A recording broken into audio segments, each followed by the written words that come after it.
of YouTube. Don't you dare be sour. Clap for good mic work commentaries and feel the pow. Yes, it is I, Big E, but more importantly, it is you, the people of YouTube. And if you're looking for the very best wrestling content, you better come to Good Mic Work Commentaries. Yeah, you better watch this channel. You better watch all the videos. You better watch every single one right here at Good Mic Work Commentaries.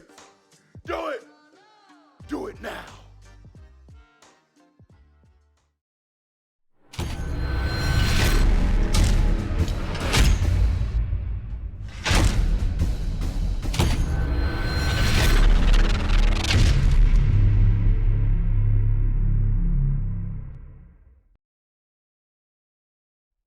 How about our man Big E was just rolling down the ramp last night on SmackDown? Just rolled right down like it was nothing. What's going on, guys? Happy weekend to you and happy Saturday. Welcome to your August 1st, 2020 edition of the Winged Eagle Podcast, coming at you regular time, finally, on a Saturday at 3 p.m. Pacific, which was my initial go-to time for the podcast. But once COVID hit, my work schedule got a little bit goofed up, and my time has been a little bit fluctuating on the weekends. Sometimes even the day is fluctuating. I've come up on Sundays a couple of times.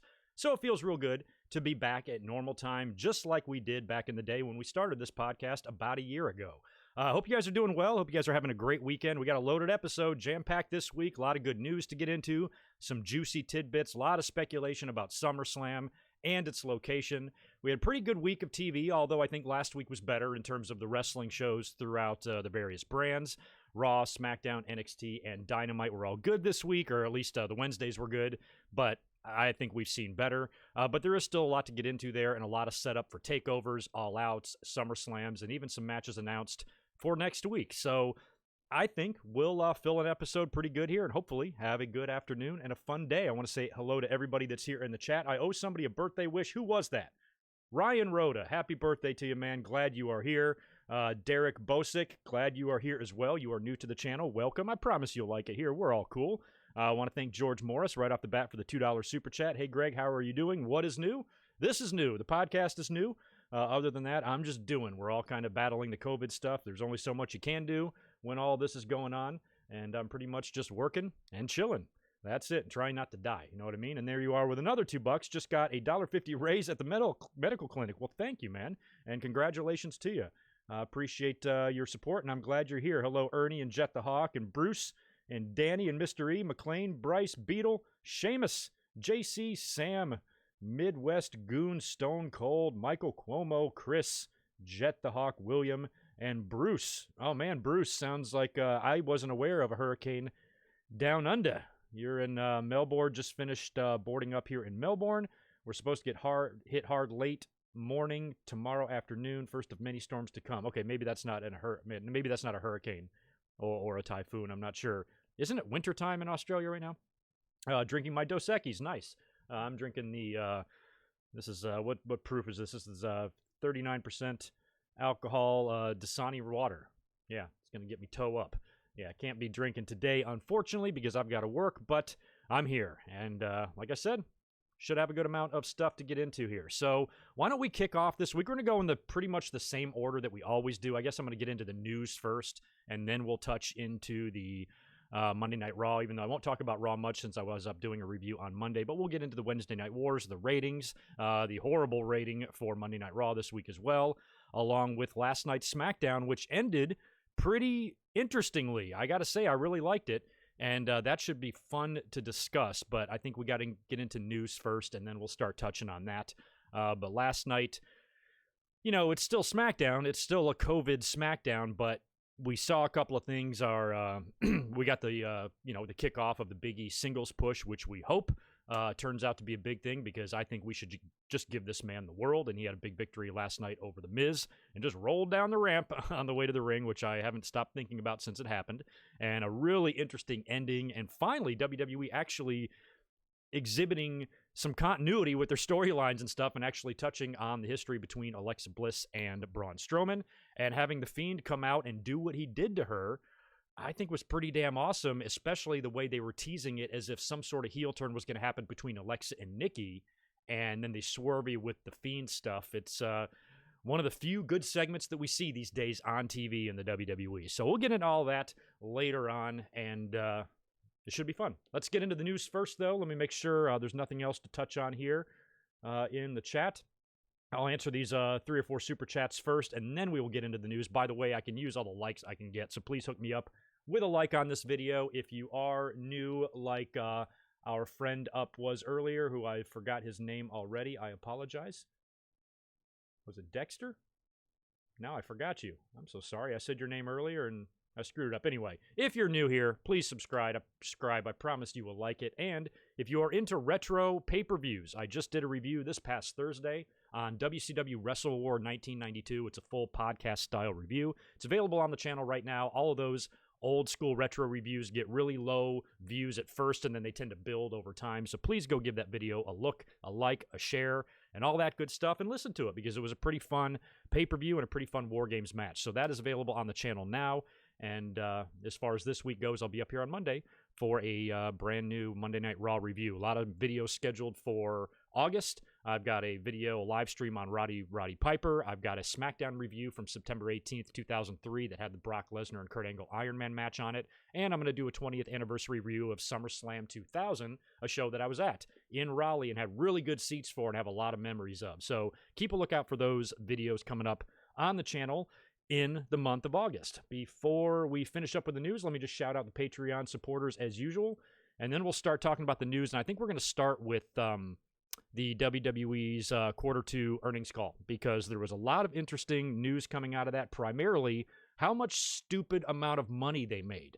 And it really kind of crawls up your ass when you see some of these numbers and you see some of these ridiculous profits, and you wonder why so many guys were laid off, furloughed, why Rey Mysterio can't get a raise and shit like that. It's pretty effed up, and it's just, it's almost a little bit infuriating, but that's what happens when profitability and bottom lines and keeping shareholders happy, when that dictates the direction of your company. And that's been happening ever since they went public, and it's probably the worst it's ever been now. And it's a little bit frustrating when you hear some of this shit and you just hear how greedy, some of these corporations and companies can be. But anyway, before we get into that, I want to thank Apron Bump Podcast, Alan Carter, Daniel Rodriguez, Scotty Kira, Brandon Yelverton, Alex Reynolds, Scott Moss. He was the fella that was responsible and sponsored the Wrestle War pay-per-view on Thursday. Michael Tong, Nick Musser, Jimmy Anderson, K-Dog's Kennel, Ryan Y, Devlin Husband, I'm sure he'll be in here,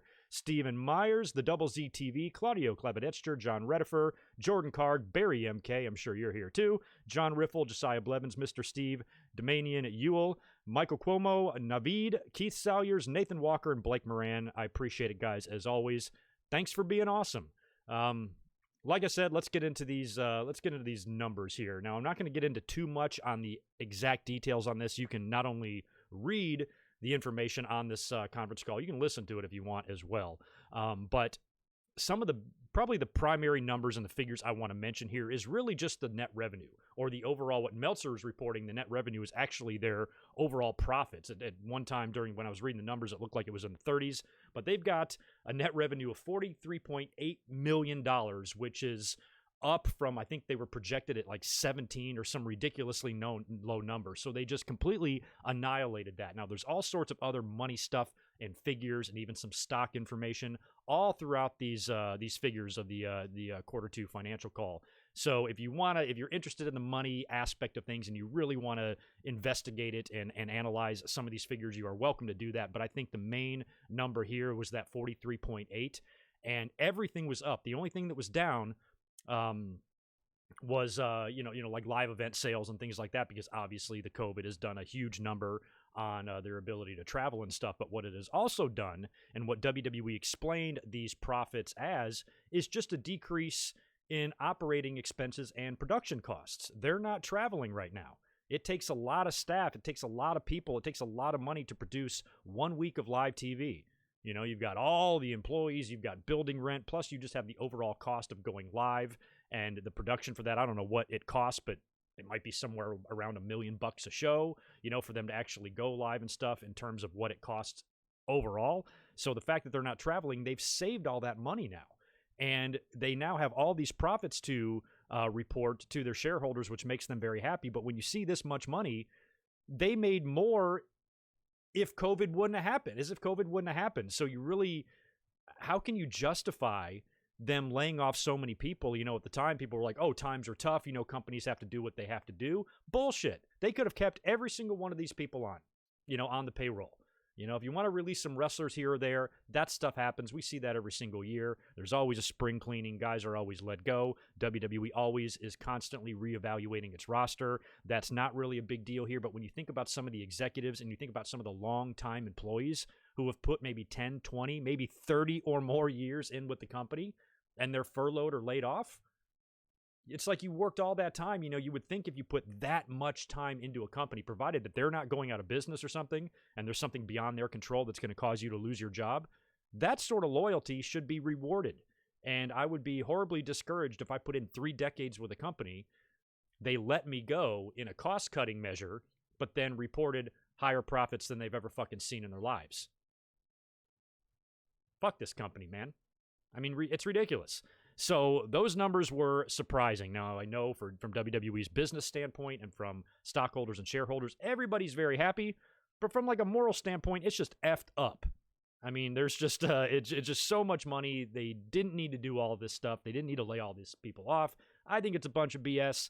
They did it, and that's just the reality of life, I guess. You know, when you're in a company like this, they're all dirty and they're all fucked up, and WWE is no different. Now, one of my biggest takeaways from all this information was how much WWE's profits and how they make money has changed from back in the day. It's completely done a 180 as far as how it used to be. You know, back in the day, back in the 70s and 80s and 90s, all the way up until the Attitude Era, all the way up until prior to WWE going public, the majority of their money was made from live event ticket sales, pay-per-view ticket sales, WrestleManias, and just the constant touring of house shows, which there was a time when house shows drew incredible business. They don't anymore. Nobody goes to house shows. House shows are here all the time in San Diego. I've never gone to one. I've lived here for 10 years.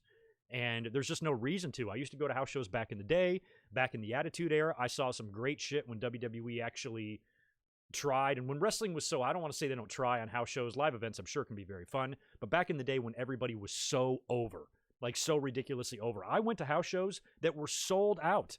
I went to a house show it was prior to Unforgiven 1998. Daniel, if you're in the chat, you were with me. I think your brother was with us too. And it was in Greensboro. It was a house show. I think it was the night before Unforgiven 98, so it would have been the Saturday night before. Oh, no, I'm wrong. I'm sorry. This was November. This was in November. This was around, this was right after the screw job. That's what it was, because Austin was still injured. It was in the Greensboro Coliseum in late 97, and that building was full. Full. And I remember there was like a no-holds-barred match between Cactus Jack and Triple H, I think. Or no, The Rock. Austin was out in a golf cart fucking around. The crowd was so hot. Everybody was having a good time. The wrestlers were having a good time. Live events back in the day could be very, very fun. And I went to a lot of house shows that were like that. It's not like that anymore at all. And house shows get poor attendance. Pay-per-views don't even get that great attendance. And TV shows haven't been getting great attendance for a long time. They've been tarping off the top level of Raws and SmackDowns for the past few years now. Now, all of the money comes from TV deals. Back in the day, Vince used to pay TV stations to carry his shows. That's the way it used to work. He paid them just to program, or just to air his programming. Now, he gets in billions and billions of dollars from 2 different networks and international deals like the Saudi Arabia stuff. All this money, you know, live event sales don't mean shit. You know, you don't even need them. So when you see figures like this and you see the way things have changed, and with the uncertainty of COVID, we have no idea what's going to happen with that. Do you think it's time for WWE to maybe consider, at least for the next couple of years, because there is this uncertainty? It might be a long time before mass gatherings are allowed again. And even if they are, it might be on a gradual basis. Okay, first 100, then 300, then 500, then 1,000. And this is something that takes months and months to progress. And it might be 2 years before we are full-blown, masks off, back at concerts and stuff. It could be that long. It could be 3 years for all we know.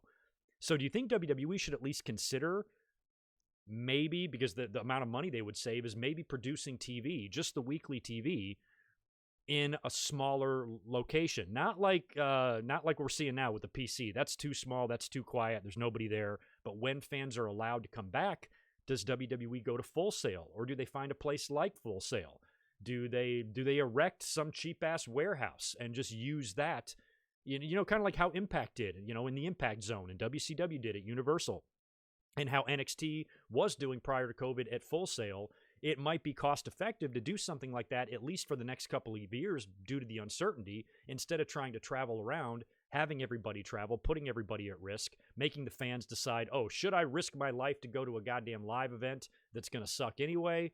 Instead of, and not worrying about the horrible ticket sales, and plus these big buildings that they constantly rent out. The WWE still travels and goes to house shows in like basketball arenas when they're only going to sell out 1/5 of the arena for a house show, maybe not even that much, probably less. What do they do for a house show? 3,000 fans in a 15,000 seat arena? It's like you're still getting these big buildings, so should you consider downscaling a bit? And I think back in the days of like Monday Night Raw in 1994 and 1995, go back and watch those shows. Those buildings were so small that Montez Ford could probably jump off the top rope and touch the ceiling in some of those buildings with the beautiful frog splash that he has.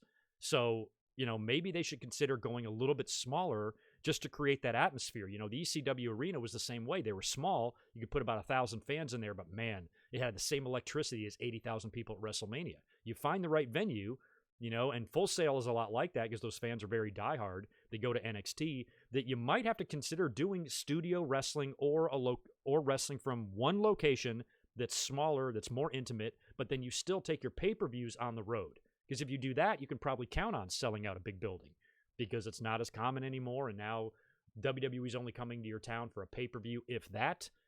And, if there's only 12 a year, there's a lot more than 12 cities in this country, so it'll be a lot more rare between visits into your town by WWE, and it might give the fans more incentive to go out and pack the shows out. I think the atmosphere will be better. The crowd will be sold out, and I think the crowd will be jacked. It's like we see the same thing when WWE goes over to London, or they go to Manchester. That crowd is hot as hell for those Monday Night Raws. Even though they're taped and sometimes nothing even happens on them, the crowd is jacked and it's sold out and has a pay-per-view vibe to it. So I think maybe that's something they should at least think about in a meeting. I'm no corporate board member. I'm no businessman. I don't know what the hell, but, based on these numbers, why would you not consider doing that? All of the money that you're saving not going to these arenas. If you can't really go to arenas anyway, maybe you should change your business model at least for a little bit because, they're still running their live events and shows the same way as they were in the 90s when that's not their primary source of revenue anymore. So I think this COVID might change the business. It might. Like I said, especially if you just have no idea when we're ever going to be able to get back into a building again together as a mass group. WWE should look at a place similar to a Full Sail, but, maybe not exactly Full Sail and definitely not the PC. And maybe that's how they do it from now on. I don't know. That was the reason why, Impact and WCW were doing that, because they could save money by just doing it from one location in a studio, in a sound stage, and light it and fill it with people and put a ring in the middle, instead of trying to travel around and, absorbing all the expenses it costs to do that. So I think that we could be looking at a different looking business here between, now and 2022 or 2023, because who knows when Raw and SmackDown will be back on the road as normal. I know WWE will want to get them back out there as soon as they can, but based on these figures, why would you not at least think about, at least temporarily, just continue to produce in one place? Think of the money that this company would make, and think about how happy the stockholders would be if they did that. And if money is really WWE's number one priority, it's not out of the realm of possibility that they will consider this idea. What do y'all think? We got to talk about SummerSlam, too, and where the hell that's going to be. Let me see. Did I miss any super chats? Yes, I did. George, I got yours. Nathan Hansen got a hurricane down in Florida, staying safe. Glad to hear that, man. I have not taken a look at the weather since the Hawaiian hurricane last week. So there's one on the East Coast, too. I better look at that because that might be heading north up to my friends in the Carolinas. George Morris, thanks for another $2, too. Dr. Britt Baker is really a dentist. She is? No, that's just a gimmick. Are you sure? I think if she was really a dentist, AEW would have mentioned that, and they never do. So I don't know if you're right, George. I think you're wrong on that one. Barry, there you are, man. What's up? Imagine spending $400 to get turned down by Alexa. That was so sweet, wasn't it? I think I have that in my notes. Let me look. I do. It's the very last thing I'm talking about in the news before we get into the results, because I consider it the least newsworthy thing, but it was funny and I wanted to mention it. But I'm not going to make fun of the fella who did it. And A Level, what's up, dude? Thank you for the very generous $10 drop. What's up, Greg? Stuck at work. Hope all is well with you. Keep up the great work. Thank you, man, and good luck at work. Sucks that you're stuck there, but I'm glad you were able to at least pop in and say hello. And what's up, Dan? How are you doing? What's up, Greg? Oh, is that you coming in with a super chat as well? WARHORSE was awesome. Yes, he was. Also, MJF over Moxley at All Out. MJF grants Cody a title shot. Could be. I'm definitely going to be talking about MJF. I thought it was interesting. Did you guys notice that both MJF and Jericho are doing like the political shtick? You know, like Jericho's got the debate next week with Orange Cassidy, and then MJF had like a State of Wrestling address on AEW. Is that a little much? But I still liked it. I thought MJF's promo was really good. And it's about time he got a title shot. We've been talking about him for a couple of months that, you know, he might be the next legit guy in line for Moxley to get a title shot. And if they're booking that for All Out, it's a pretty big pay-per-view. I wouldn't even mind if he won, to be honest. If he somehow found a way to beat Moxley, I'd be all for it. So you might be right, Dan. I hope you are. And thanks for the $5, dude. And we'll talk about AEW here in just a little bit. And yeah, let's move on. Yeah, Derek, you're new here. I was kidding, dude. But I'm glad you're here. All right, let's get into the rest of this news. What's next on my list? SummerSlam. That's what we wanted to talk about. There is some talk. Lots of guys, including Mike Johnson, Brian Alvarez, and Dave Meltzer, are all reporting and speculating on multiple ideas and multiple possibilities that WWE could do for SummerSlam. Word is that Vince McMahon really wants to do something different. He really wants to do something fun for SummerSlam, which in all honesty is good. You know, if there's one thing we don't want is for them to phone in SummerSlam. And the fact that Vince is very much against just doing a regular old PC show for SummerSlam is actually kind of a good thing. We don't want that either. I mean, it's a big pay-per-view, so you want to do something big, you want to do something major, and you don't want to just do the same old shit, because that show at WrestleMania was really boring, you know? I mean, plus they hadn't figured it out yet. We were so new into the COVID, they hadn't thought to do the piped-in crowd noise, which I know doesn't help, but it might have been better for WrestleMania. And having the wrestlers around ringside and shit like that, it was just so dead and quiet.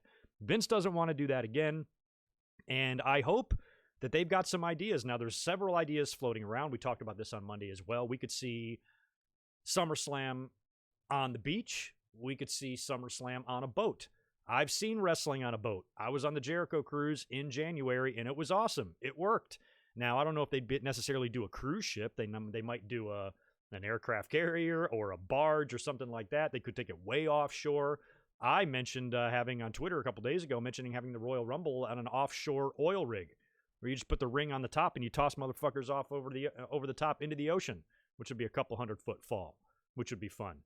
So maybe you do something really wacky. I don't know. But if they did take it on a large ship of some kind, I'm all for it. Why not? I think the beach idea would also work. I think about the WCW beach shows they've done in the past. And the one thing that is weird about those, and I think WWE would set it up more or set it up better, and plus you wouldn't have nearly as many people there, is the beach shows, like the Bash at the Beach shows. I remember the one with Hogan and Vader in the cage or something, and all of the Road Wild or Hog Wild pay-per-views. There was no like stands, there were no seats, there were no bleachers. People were just standing around the ring, which means everybody's at the same level. There's no elevation at all. So, you know, if you're, you know, you could be 100 rows back, but you can't see anything, you know? So I don't know. I think if it was at the beach, like it would have to be very small, probably under 1,000 people, but it would be open air, you know, and we should be able to pull that off, you would think. So we have 22 days to figure it out.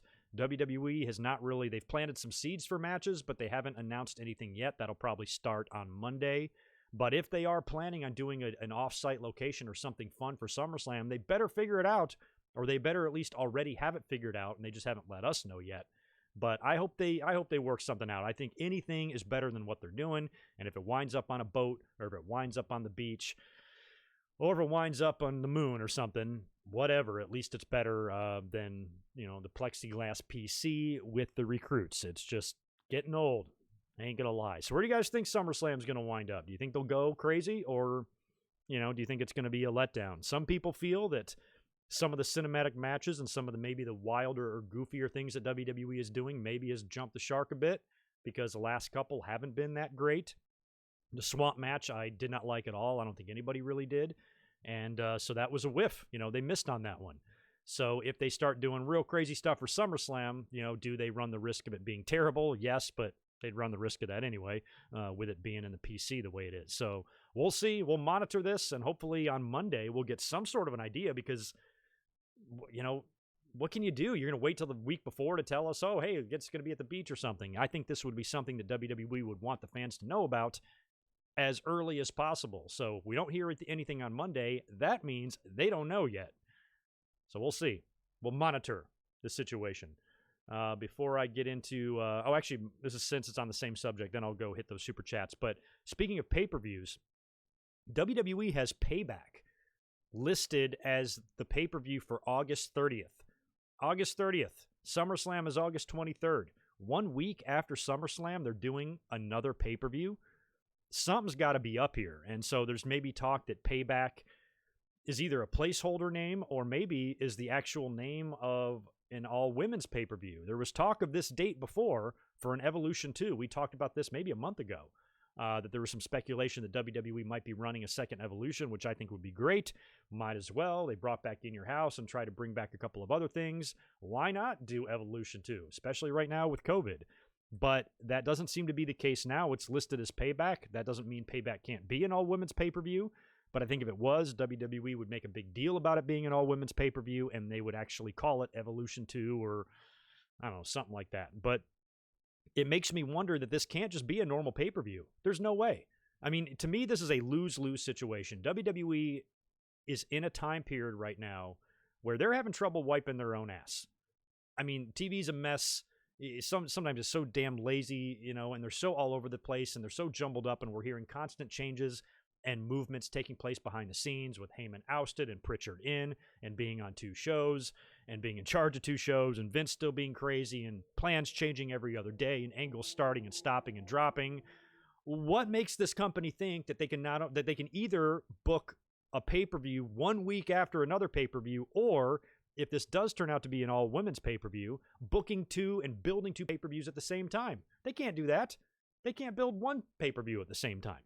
So either way here, this is going to add to the clusterfuckery of what's going on in that company right now, and I see nothing but bad potential for this. The only thing I was thinking, and I speculated on Twitter earlier today, is like maybe it's like a This Tuesday in Texas type of deal back, for you old people out there, 30 years ago or 29 years ago, when The Undertaker beat Hulk Hogan. He beat him in a shady way with help from Ric Flair. Jack Tunney ordered a rematch for WWE, basically to test the waters of doing a pay-per-view and see what their buy rate would be for like a weekday. And they ran it on a Tuesday night, 3 days after, or 4 days, because I think back then Survivor Series was still on Thanksgiving, so it would have been like less than a week later, and they did the Hogan-Taker rematch. Could it be something like this? I mean, it is called Payback. Is there some sort of a sketchy title change here, or maybe sketchy title changes? Maybe Orton wins the belt in a shady way. Maybe The Fiend wins the belt in a shady way. Maybe something, or maybe multiple people lose their belts. Because there was a time here we didn't even know who champions were. Last week we didn't know who the Raw Women's Champion or the U.S. Champion was for a short time there until we got it figured out. But if they do something like that at SummerSlam where a couple of people are screwed, maybe you get a McMahon, maybe you get Vince or Stephanie or even Triple H coming out to the ring or appearing on the monitor or whatever, saying due to the events of last night at SummerSlam and all of the unfair stuff that was going on, I'm ordering an immediate show to take place this coming Sunday, and we're going to appropriately call it Payback. And some of these people that were screwed over are going to have their chance to get their payback, and all of these titles that were lost are going to be in rematches, and they do that. I mean, otherwise, what's the point of this show on 8:30? I mean, if it was a network special or something and, like a Starrcade, then that's fine, but it feels like this is an actual pay-per-view, and I just don't know what the hell they're going to do. Y'all's guess is as good as mine. What do you think? Before we wrap up the news here, let me knock out a couple of more super chats. Oh, no, just one. Zane, appreciate the $10, dude. I thank you very much for that. WWE Payback, possibly a week after SummerSlam. Yeah, that's what I was talking about. So yeah, I don't know what that even means and what they're going to do. Y'all's guess is as good as mine. I like the idea of doing it at Vince's house. There has been talk about moving it up north because they do have studios up there. But the problem with that is there's so many WWE, especially with the NXT recruits and stuff, that live right there in Florida, right there in Orlando. So they wouldn't maybe be as accessible to use as extras and stuff like that. So that could be an issue going up north. Or maybe finding another state that will house them. But, since they're already in Florida and everybody is based there, and Florida is stupid and kind of you can do whatever the hell you want there anyway, they're probably best just to stay there and try to do something fun, like on a boat or on the beach, is what my idea is. We'll see. I suppose they could do anything. And like I said, hopefully we'll find out on Monday. Michael, thanks, dude. Appreciate the $5. How about SummerSlam on Vince's yacht? Just so we can hear Cole say live from the sexy beach. I didn't know Vince has a yacht. When does Vince have time to have a yacht? I do think he keeps a house in Boca Raton. I think still. But is he out yachting and shit? And plus a yacht, I don't know if it's big enough for SummerSlam. A yacht's not that big. I've been on a yacht. It's like got 2 bedrooms in it and a kitchen. I don't think you can put a ring up there unless it's... Even the friggin' Wolf of Wall Street yacht wasn't that big. I think you need a cruise ship or a barge to do any sort of wrestling pay-per-view. But any idea of involving Vince in any of his personal possessions, I think would be funny. And I'd be all for that. And Zane, thank you for another $10, dude. Appreciate it. I know this is a long shot. Do you think once fans are in attendance, would WWE go back to the hard cam or having it stay AEW style? Good question there, too. If they're ever going to reevaluate... just the aesthetics of their TV shows and their live events, this might be a time to do it. I think for the Performance Center, the hard cam facing the aisleway is absolutely the right place to be, and AEW showed us that. And I'm not patting myself on the back or anything, but I even mentioned that prior to AEW doing it. I'm like, the hard cam should face the entrance, and then AEW did it, and then WWE copied them. So I think they both copied me. But it's definitely in the right spot now. But when they go back to their... It's still so far until we get to that. Like I said, it could be 3 years. But whenever we get back to normal events, I don't know what WWE is going to do. I think if it's a smaller arena, then you want to do the hard cam facing the entranceway. So if they do what I was talking about earlier on and maybe go to studio-style wrestling or broadcast from one location, a smaller venue for the foreseeable future until COVID just completely goes away, that could be a permanent fixture for the hard cam. I'd be into that. We'll see. I'd be all for it. I like the way it looks. I still think it looks better on Dynamite than it does in WWE, but that's what's best, at least for right now. And I wouldn't mind companies changing it up either, and you do see that sometimes, where sometimes I think AEW was doing that on some of their Dynamites. It did face the aisle, and sometimes it didn't, I think. So I wouldn't even be opposed to that. It just depends on the setup of the arena and how it looks. But WWE goes to the arenas, every time they go to one, they've been there 100 times. So they already know how to set it up. They know how everything works. And they don't like to, get too creative. We've seen that. We don't even see unique pay-per-view sets anymore. WWE just has their Lego set that they literally snap together. Even Gorilla now, like when you see how that's produced and how they put it together, it's like Legos. It's all in these square chunks, and it just kind of snaps together like some crazy erector set. They're so efficient now. On how they erect everything and set everything up, that it just is murdered all sorts of creativity and variety in how the shows look and stuff, and it's hurt wrestling. We've all been complaining about that for a long time. So this might be an opportunity for WWE to change things a little bit. It might. You never know. We got a sad death to report. Mark Rocco, who was the original Black Tiger. There were several Black Tigers, including Eddie Guerrero, who was the second one, I believe, in the early 90s there. He passed away. I believe he was in his 60s, passed away on Thursday. He's a former WWF light heavyweight champion back when they had that title in the early 80s. I just watched, not even 2 weeks ago, a match between Dynamite Kid and Tiger Mask for the title in Madison Square Garden from 1982. And I think Tiger Mask beat Black Tiger for the title, but he was a former champion. He was the original guy under the mask. He passed away. A lot of guys knew him. William Regal had some just beautiful comments on him on Twitter and paid tribute to him in a really nice way. So I thought that was really cool. Very well known. A lot of the old timers knew him well and had great things to say about him. And he passed away. And rest in peace to the original Black Tiger. We got some signings to report as well. AEW has officially signed Eddie Kingston after his very impressive debut last week, or the week before, against Cody Rhodes. Cut great promos, and I've said that as soon as he came out, I'm like, man, AEW's got a strong promo roster. You know, Eddie Kingston ain't Eddie Guerrero in the ring, but he's Eddie Guerrero in terms of promos, man, because he's really good. And when you add him to the already great talent that they have there that can cut good promos and get their points across, I think AEW is in the lead in terms of who can cut the best promos. You know, I think WWE's got good potential for promo cutters. The problem is all their shit is scripted and it sucks. And Eddie Kingston is a great sign. Everybody was really happy that news came out because he'll be great there. You know, he'll be great. He's an excellent pickup for them, and I'm happy for him. We got to talk about the Alexa Bliss cameo. How cute was that? So this is insane. She, I guess, and props to Alexa Bliss too, because she handled this with class. Some fan paid her $400 to ask her out, like ask her out on a date. And some people are laughing like, doesn't he know she has a boyfriend? I'm like, even if she didn't have a boyfriend, it doesn't matter. She's not going to go out with some creepy ass dude who pays her $400 on Cameo.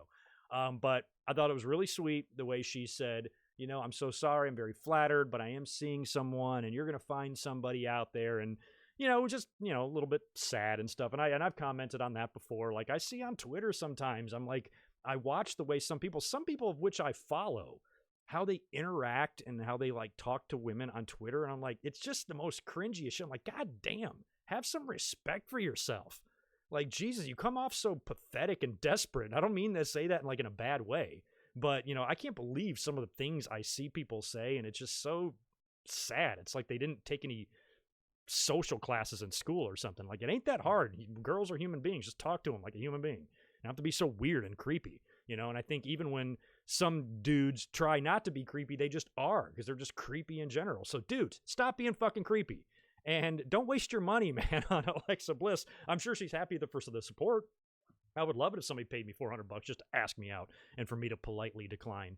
But next time, you know, save your money, do a little bit of thinking. And I don't know what kind of universe you have to be in to think that Alexa Bliss is going to be like, oh, yeah, totally, I'll go out with you. Well, maybe they would. You know, we've seen instances where, like, athletes have escorted high school kids to prom or something like that. I went to prom with LeBron James or some shit like that. Some celebrity just has a good heart and decides to make someone's day. I suppose Alexa Bliss could. But based on the creepiness of wrestling fans, I would not recommend meeting up with a stranger on a blind date, even if it's just to be friendly, even if you have no intention of dating them or even touching them or anything like that, and you just want to be nice and give them a story to tell and something to post on their Instagram. They might be a serial killer, so don't fucking do it. And dudes, just think, man, before you talk to women, for God's sakes. Ugh, so funny. But anyway, I thought that was funny. Alexa Bliss handled it like a champ. So professional. And we got more to talk about Little Miss Bliss later on because let's just say she was busy last night. I actually have no Raw preview written down for this week. I checked the website. I didn't see any matches announced, and I don't remember on Monday in the Raw review if we talked about what matches they announced for next week. I really don't know. All we know is Asuka is pissed. Bayley has essentially ended Kairi's WWE career. WWE's trying to play both sides here. They're acknowledging that Kairi has left the company. Everybody showed Kairi saying a lot of love. She tweeted out a very nice farewell to the WWE fans and everybody that she worked with, and she was an absolute joy to have in the company. She's a sweetheart, she's a gem, and a treasure in the wrestling business, and we're all going to miss her. And WWE kind of acknowledged that she's leaving, and she thanked the fans on her way out the door. But at the same time, in storyline, they're trying to make it sound like Bayley injured her and ended her career. So that's kind of what's going on there. So in storyline, Asuka is going to be furiously mad, and she's going to be out for blood. And I would like to see this maybe possibly be a way to get Asuka a little bit more like she was in NXT, because nobody wanted to mess with Asuka in NXT. She was scary in NXT. And now you've got a pissed off Asuka. She wants her belt back. We're probably going to get maybe a SummerSlam match now. I don't know. Do you think between Asuka and Sasha, maybe some sort of a rematch there, or maybe even a rematch prior to that? But something's going to go down on Monday between those ladies, we know for sure. And I'm sure Drew McIntyre is looking for some revenge as well, as he was sabotaged by Randy Orton last week to close the show. So those will probably be the two big things that we're seeing. This past week, Raw drew 1.62 million, which I believe was up from the 1.4 something they had last week, which was real bad. And I think if you add up the rating with NXT and AEW, they combined almost beat Raw, I think. Or they did one of these weeks. So it's getting to the point where Wednesdays are not only as for fans that we know they're better than Mondays or Fridays, it's the ratings are starting to show that too. And I said that last week. We talked a little bit about maybe AEW moving to Mondays. Why not? I bet you they could give Raw a run for its money, like a serious run for its money. I don't think it would be a landslide like people think. Look at the numbers Raw is getting. They are getting TNA numbers. They are getting TNA on Monday night numbers right now on Mondays. And I think if there's ever a time for a wrestling promotion to come around and actually put a dent in their Monday night business, this is the time. It wasn't the time in 2010. Might be the time now. But I think Wednesdays are going to be where AEW stays, at least for the time being. And speaking of AEW, they scored another ratings win this week. Not as strong as last week. I think last week was close to 200,000 viewers. This week was about 60-ish. AEW drew 773,000 viewers to NXT's 707. So that's a little closer, but still another win, another W in the win column for AEW. Which one of these shows should we talk about first? I guess we'll talk about NXT.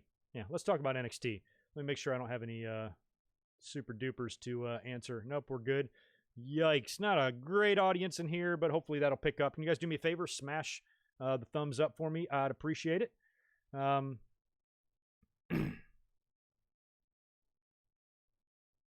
Ooh, Eddie Kingston versus Dark Order. That would be good, just to see him like take, Eddie and maybe Brody on the mic together, because Dark Order tries to be so intimidating, and Brody Lee, the way he's, patronizing and condescending and such a douche on the mic. He runs into Eddie Kingston. He will have met his match, and that might be from some fun stuff, Sam. I'd be into that. All right, let's talk about NXT first, and then we'll move into AEW, because they're starting to build up a lot of stuff here. They busted out, again, the old Armageddon theme song to open the show with a nice theme for Karrion Kross and a little vignette there. They've already used that for him once, so it's kind of fun when they bring back that theme from 20 years ago. So it was good to see that and hear that again on NXT for the second time in a few weeks. Show opened up with the tag match between Io Shirai and Tegan Nox, taking on Dakota Kai and Candice. Io and Tegan won. Io hit the moonsault on Candice for the win. Prior to the moonsault, I think Candice maybe went to go tag Dakota. She kind of abandoned Candice and was like, F this, and kind of left. She was in the ramp or the entrance way when Candice was being pinned by the moonsault, and basically just left her high and dry. Later on, she cut a promo backstage. She's mad. It was a good promo by Dakota. I like Dakota. I thought she was going to win that number one contenders match that Tegan Nox won a few weeks back. I had her penciled in for that. She lost it, and I was surprised because I thought based on her momentum since War Games and all of that, she should be getting a title shot pretty soon. I think she's been doing a great job as a heel. Now she's mad. She's declaring herself the number one contender, and that's when she's interrupted by blonde Rhea Ripley. Rhea shows up and says, you're not the number one contender. I am. And then we get the announcement that there will be a match next week. Dakota Kai versus Rhea Ripley. Winner will be the number one contender for the title, and I'm honestly okay with whoever wins that. Rhea Ripley and Io would be very fun. So would Dakota Kai and Io Shirai. Whoever wins that, I'm assuming that will be TakeOver. I can't see, Rhea Ripley just losing again, especially losing clean. So if Rhea loses and Dakota pulls off the upset here, I'm wondering if Rhea Ripley kicks off a feud with somebody else, and maybe that person shows up and helps Dakota win. Don't know. But either way, or they could do some sort of a schmoz and do another triple threat like we saw with Charlotte and Rhea and Io. Not sure. But whoever wins there, I'm happy for it. I'm happy with it. I like Dakota as a heel. And of course, you guys all know I'm in love with Rhea Ripley. Not sure if it's going to take some getting used to the blonde hair. What do you guys think about the blonde hair? I think I liked it better dark, but that doesn't matter. She's still an ass kicker in the ring. And I'd like to see her get back on track because, man, the way she closed out 2019 and began 2020, it's almost shocking where she is now. So let's get Rhea back on the map, please. We had a recap of the Adam Cole and Pat McAfee crap from the podcast a couple weeks ago. We know that's leading to some sort of a confrontation or match, which is just a weird thing for Cole to do right off of that history-making NXT title run. He's going to be working with Pat McAfee, and I had plenty of comments on him last week. I don't know how this is going to end up. I feel like we're seeing a little bit of a babyface turn for the Undisputed Era, which we also speculated on prior to them all losing their belts, that when the wheels finally come off that faction, do they split up, get moved to the main roster, or turn babyface? We figured it would be one of those options, and it looks like they might be heading towards a babyface run because McAfee's a total heel. So I'm kind of hoping we see that. We also saw Johnny Gargano taking on Roderick Strong, which was like a heel versus heel match, but was it really? Because I feel like I said, UE is on the verge there, maybe being cheered a little bit more. They were really well received later on when they attacked Imperium as well. This was a good match. Jesus, Strong and Gargano, how can you go wrong? Johnny wins with the one final beat, which I guess that was a little bit surprising, but and they're carrying over their issue from the triple threat match last week, which they both lost to Bronson Reed. So they were knocked out of that ladder match for the North American title. After that, we had Mercedes Martinez beating Shotzi Blackheart. And I mean, I wouldn't call it a squash, but it was close to a squash. Very impressively and rather swiftly, Mercedes picked up the win. And she just looks so great. And she's so damn intimidating and tough. But it worries me. It worries me that she's not going to be Shayna 2.0 in terms of, them being the same.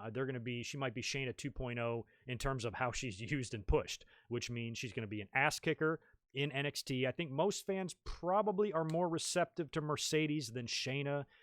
Shayna did have her critics. I was not one of them. I rooted for Shayna every single time she had an NXT title match. Some fans were getting annoyed with her. Oh, she should have lost, blah, blah, blah. Not me. I wanted her to win every time, and I was happy when she did. So even if Mercedes gets over like that, wins the title, and is dominant, what's it going to mean when she goes to the main roster? Vince isn't going to get her. He's not going to understand her.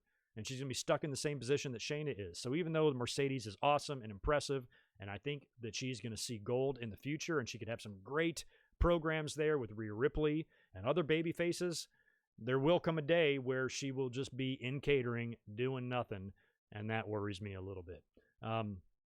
We also had, am I up right now? Yeah, I'm working. Okay. Just making sure we're all good here. Yeah, we're good. After that, we had Keith Lee come into the ring. Keith Lee is pissed off at Karrion Kross because of what happened last week. Keith Lee had to sit there and watch as Karrion Kross choked out his friend. And I do like the fact that Keith Lee acknowledged that Dominik Dijakovic is a grown man. He'll be fine. He can take care of himself. This is not like Rocky IV. You didn't kill Apollo or anything, but you've definitely made it personal. Keith Lee did a really good job of just, I think, projecting his anger. I mean, he's just such a scary dude. I wouldn't want to piss him off. Jesus Christ. I mean, the look in his eye, and he's so mad. Of all the people in the world that I would want to make mad, he would be the last one. And I like the fact that they're building this match because anytime you get a match where you're like, wow, I have no earthly idea who's going to go over in this thing. That's what we want. So this is a big match between two big guys. Neither one of these guys I can see losing at this point. So who loses? We had, during Keith Lee's promo when he's running down Karrion Kross, he's very mad. Cameron Grimes, this guy keeps displaying over and over again what a monumental idiot he is. He comes out to the ring. He's flapping his gums. He's being all loud and obnoxious. And he gets in Keith Lee's face. And, of course, Keith Lee murders him. Absolutely murders him. What did Cameron Grimes think was going to happen? You got a pissed off gorilla in the ring, and you're going to go mess with him? He deserved to get his ass kicked. So that was awesome. The lights go out. Scarlett appears on the stage, and then Karrion Kross appears on the screen. And he goes on to say he wants a title shot. And he goes on to say that you better give me a title shot or more people are going to suffer. I like that because Keith Lee's dating Mia Yim. We've even seen them compete in mixed tag matches in the past on NXT. So I have a feeling that Karrion Kross is going to go after Mia Yim. But we also had Keith Lee saying, fine, you can have your title shot. You name the time or the place, it's on. So Karrion Kross shouldn't really need to attack anyone since Keith Lee has agreed to the match, but he might do it anyway. And I don't think he would have gone out of his way to say more people are going to suffer if they didn't plan to do something with Mia Yim. So keep a lookout for that. I kind of hope that happens because the madder Keith Lee gets, the happier wrestling fan I am. Now, William Regal appears on the show later on, and he's like, you can't just make title matches. There's got to, I'm the authority here. You can't just go out in the ring and say it's on. They did that on Raw with McIntyre and Ziggler. So he did say that Karrion Kross has got to earn it, so I'm sure that Karrion Kross will earn it between now and TakeOver. He'll probably have maybe a couple of matches or a number one contenders match or maybe some sort of a multi-man fatal four-way where he just murders everybody and officially becomes the number one contender. They will get to that. I can't see them not booking this match since they planted all the seeds. If they go in a different direction now and give Keith Lee a different opponent, that would be weird, unless WWE just doesn't want to do this match yet because they don't know who to put over. But if they're making the match, they better have an idea how it's going to go and how they can book it to where both guys remain as badass as they were prior to going into it. We'll see how that goes. But TakeOver's looking good just based on the strength of that title match. That's for sure. Imperium defeated Everrise in pretty much a squash. The story here was after the match, the Undisputed Era, all 4 of them showed up and beat the piss out of Imperium, and they were very well received by the audience in the PC there, and they were pretty much presented as the baby faces, which makes me think that turn is coming if it hasn't already come. So we'll see. Very cool to see the Tag Team Championship belts back on NXT. I kind of forgot the brand even had Tag Team Champions. And at this point, I'd rather just have Undisputed Era win them back because I'd rather have them hold the titles than Imperium. Nothing against Imperium, good workers and everything, but nobody cares. You know what I mean? Isaiah Swerve Scott took on Jake Atlas. Pretty good match. Short match, but good. Swerve got the victory there. We had a Damian Priest promo hyping up his triple threat match next week to qualify for that North American ladder match. We had a match last week with Dexter Lumis kind of getting an upset victory there over Balor and Thatcher. Oh, no, I'm sorry. That was this week. We had Bronson Reed getting the upset victory last week. So you got him in there, and now Priest is hyping up his triple threat next week against Oney Lorcan and Ridge Holland. Now, they had done a vignette for Ridge Holland. I know he's competed in NXT UK. I've not seen much of him. Former rugby player, looks like a badass, looks like a tough dude. He almost, the way he was just mowing down people in that vignette, he almost reminded me of a slightly smaller but much better Brian Cage. Am I making that correct assessment there? But really tough-looking dude. Haven't, like I said, seen much of him, but I'm looking forward to it. And he's got a big opportunity next week in that triple threat. And based on who they're putting in so far, you know, with Bronson Reed and who would win in this main event later on, it looks like they're going to, like, newer guys. So is Ridge Holland going to win this match in his debut, or are they going to give Damian Priest the opportunity here? It might be a whole different slew of guys. Here I was thinking it was going to be Gargano and Balor and guys like that in this ladder match. It might turn out to be, you know, some guys like the Bronson Reeds and Damian Priests who have been, you know, mostly the guys that have been losing to all of those upper stars. So this is a really good opportunity for somebody new to hold gold, and I like that. And I don't know, I kind of think Damian Priest might take that win next week. I kind of hope he does, but then again, it could be Ridge Holland. Don't think it's going to be Oney, though, for sure. And that leaves us to the main event that I just mentioned a minute ago. By accident, Dexter Lumis actually defeated Finn Balor and Timothy Thatcher in that triple threat. I called a Balor victory here, and they actually did the spot last week. I called the finish. I said, okay, here's what's going to happen. I was like, I think Dexter Lumis and Timothy Thatcher could be on the verge of a feud together. I just think those two together might provide some entertaining and some badass, hard-hitting matches. So I thought they would do a deal where Thatcher and Dexter were on the ground fighting with each other, and Finn Balor would come off the top rope and coup de grace one of them and get the pin. They did that spot, but it wasn't the finish. In the end, Dexter Lumis actually made Timothy Thatcher pass out to his submission, and he got the win. So now you got Dexter Lumis, Bronson Reed, and you're guaranteed to have another kind of underneath guy win next week with the triple threat with Priest, Lorcan, and Holland. So if it turns out to be Bronson, Lumis, and Priest as your first 3 entrants into that match, I like that. And I'm pretty much, I like Bronson, but I don't know if I want to see him win the title. But Lumis or Priest, I'd be fine with, regardless of either one of those guys. If they won the title, I think they're both deserving, and I'd be cool with it either way. So I'm actually liking the way that ladder match is being set up. It's sort of reminiscent, I guess, of the inaugural ladder match when they crowned the first champion, because Ricochet was new, EC3 was new, Adam Cole hadn't even been around for very long at that time. So that match was kind of the same way, and it looks like they're going to do a return of that here at TakeOver 30. Might be good. So overall, NXT was a good show, but I'm losing track. I want to say since night 1 of Great American Bash was the last time I said NXT, for me personally, had the better show. And that's not going to change this week. I'm going with AEW. I think AEW was a little bit better, and again, a little bit more of a fun wrestling show, even though Dynamite did have its problems, and we'll talk about that now. Let me make sure I'm okay here, because nothing's happening over here. I want to make sure I got a refresh. Okay, cool. All right, it looked like my Shit had stalled here. I wasn't seeing any movement over here. Okay, good. We're still up, and I'm not dead, and y'all are all still here. I have not seen Dexter Loomis's shirt. I'm not a big fan of some of the wrestling shirts these days, especially the ones on WWE. They're all ugly, you know? There's very few shirts these days that I really like.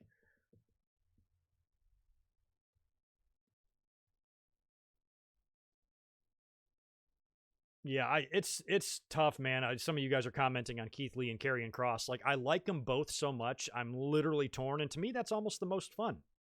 Because I don't want to have to, like, aggressively pick a side, you know, because now if you get people too one-sided, you know, then one guy wins and the other fans are going to think it was a wrong decision, and WWE is so stupid.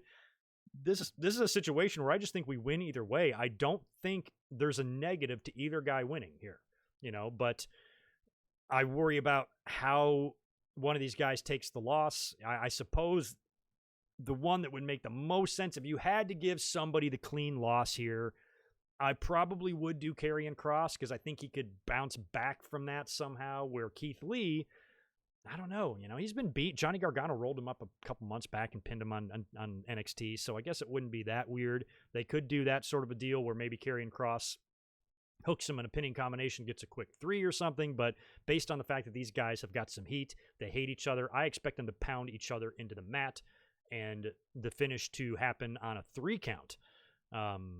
Or I'm sorry, or maybe a submission or something like that, or a more definitive, you know, finisher, like, you know, Big Bang Catastrophe. What does he call it? Whatever Keith Lee's move is. So it should end like that. I just don't know. I don't know what the right answer here is. But either way, I don't really care. I think it's going to be good either way, and I can likely, I just envision both outcomes, and I can accept them both. Like, they're fine with me. So we'll see. Ought to be good, and it should be interesting to see how Karrion Kross gets to that point, and if he's going to take William Regal's words and hold those against Keith Lee, and like I said, maybe go after and attack Mia Yim, much like The Fiend went after Strowman's girl last night. We'll see. Now, let's move on to Dynamite now. Like I said, they did win in the ratings, even though I thought they had the slightly better show this week. This opening match was horrid. I mean, well, okay, yeah, I'm maybe going a little crazy there. Not horrid, not horrible, but clunky, botchy, and all over the place. Too many guys going, too much going on here, just too many dudes, and just too much setup, and it just looked shitty, to be honest. We had the Inner Circle, the entire faction of the Inner Circle, P&P, Jericho, Sammy, Hager, taking on the Best Friends and Friends. We had Jungle Boy, Luchasaurus, Orange Cassidy, Trent, and Chucky T. We had Marco Stunt on the outside of the ring. This was a 10-man tag, and like I said, it was just a little bit all over the place. Not a lot of communication in there, and it was just messy. Just real messy.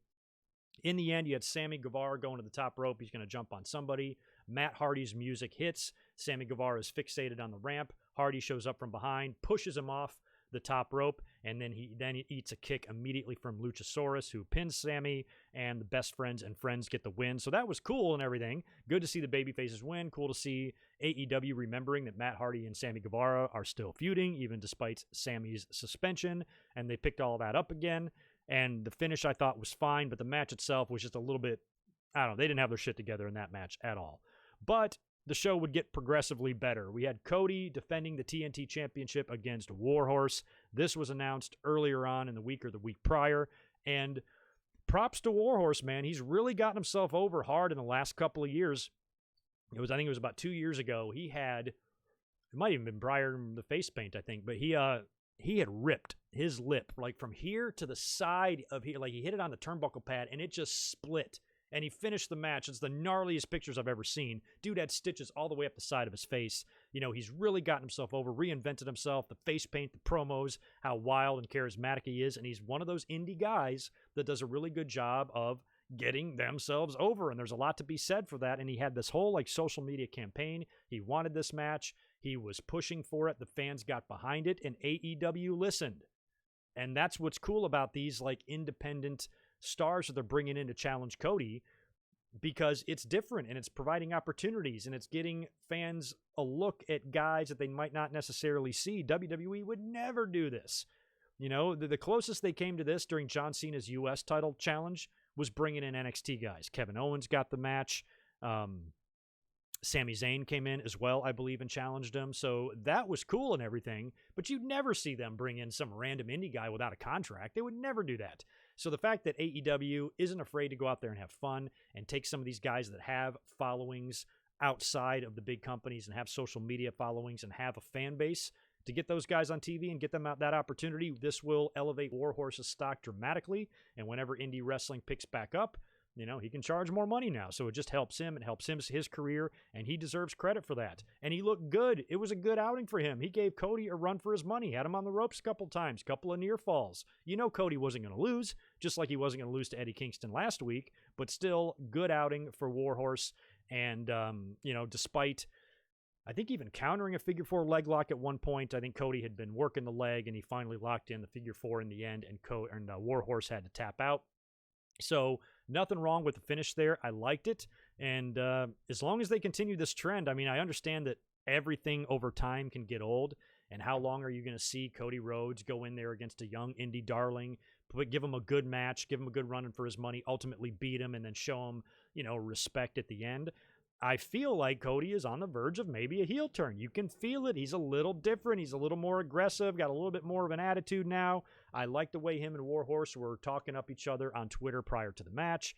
And, Cody has Arn with him, an alliance that I've never understood. I thought it was slapped together just as a way to make use of Arn. I've always had a problem with it. I'm like, Cody is the son of the American dream. He don't need no coach. And he certainly doesn't need a coach with a Waffle House menu telling him what to do.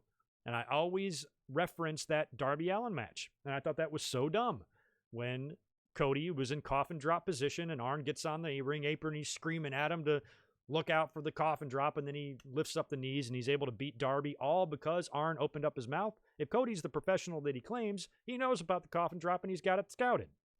So I think like having a coach is dumb because Cody doesn't need one. But if he starts going in a more heelish direction, I think Arn and him work a lot better. So maybe the transformation is starting to happen now. Maybe by the time we get the finished product of the TNT Championship, when it's completely plated in gold and all of that, and it looks nicer, maybe that's when you can do the full-on heel turn where Cody can kind of be more of the arrogant champion, where, he's just full of himself and shit like that. And maybe not quite to the degree of an MJF, but maybe a little different there. I still think there's another match to be had between Cody and MJF in the future. So if Cody goes heel, you might not see that. You might actually see the two reconcile.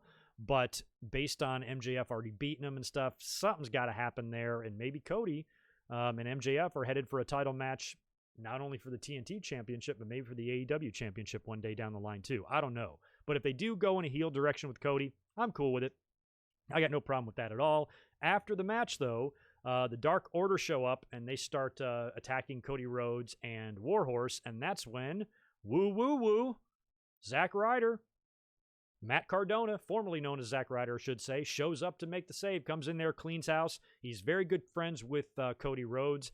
I really liked that match and segment because it was good to see Zack Ryder. He's another guy that should not have been released, I don't think, especially when you look at some of the financial figures from that conference call. And a lot of people were criticizing AEW on Wednesday. Oh, it's just a place for WWE cast-offs. I know that's a really fun thing to say, but is it really true? I don't think they're taking this to the level that TNA did. Yes, they're bringing in some guys, but they're not bringing in every guy. And Zack Ryder is a guy with a huge track record in WWE. He was there for a decade, and had the COVID stuff not hit, he would probably still have a job there.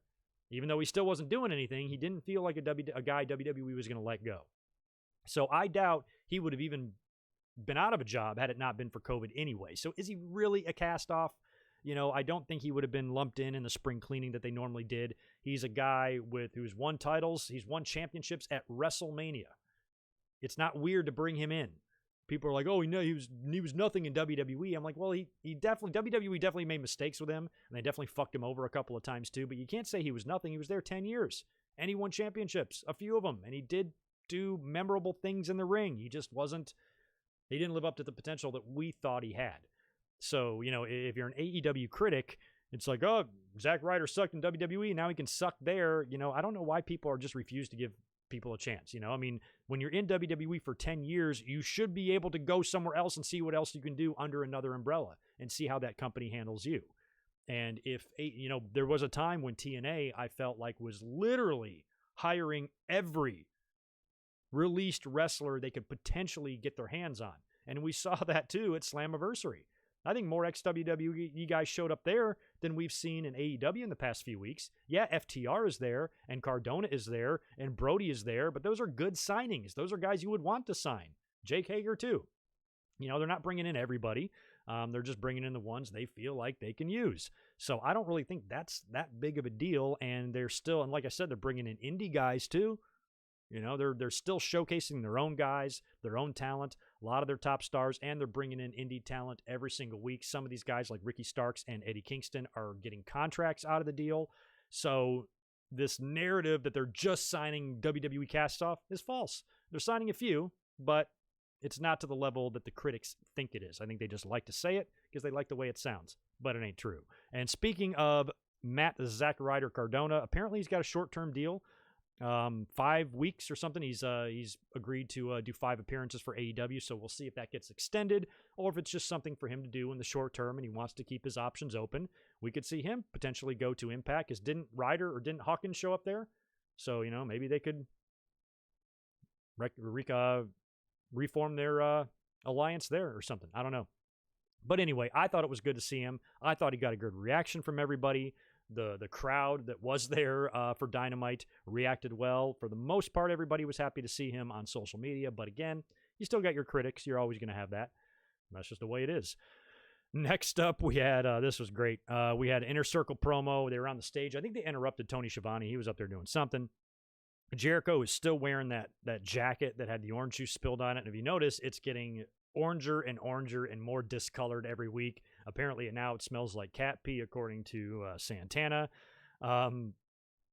Sammy Guevara is mad at Matt Hardy for what he did earlier. And Jericho's like, "You're going to pay for that, Matt Hardy. You're a son of a bitch." "Hey, Sammy, what's son of a bitch in Spanish?" And Sammy goes, "Son of el bitch." Fucking best line of the night. Jericho then announces that he's going to have not only a rematch with Orange Cassidy in 2 weeks, which I think I'm going to predict right now an Orange Cassidy victory.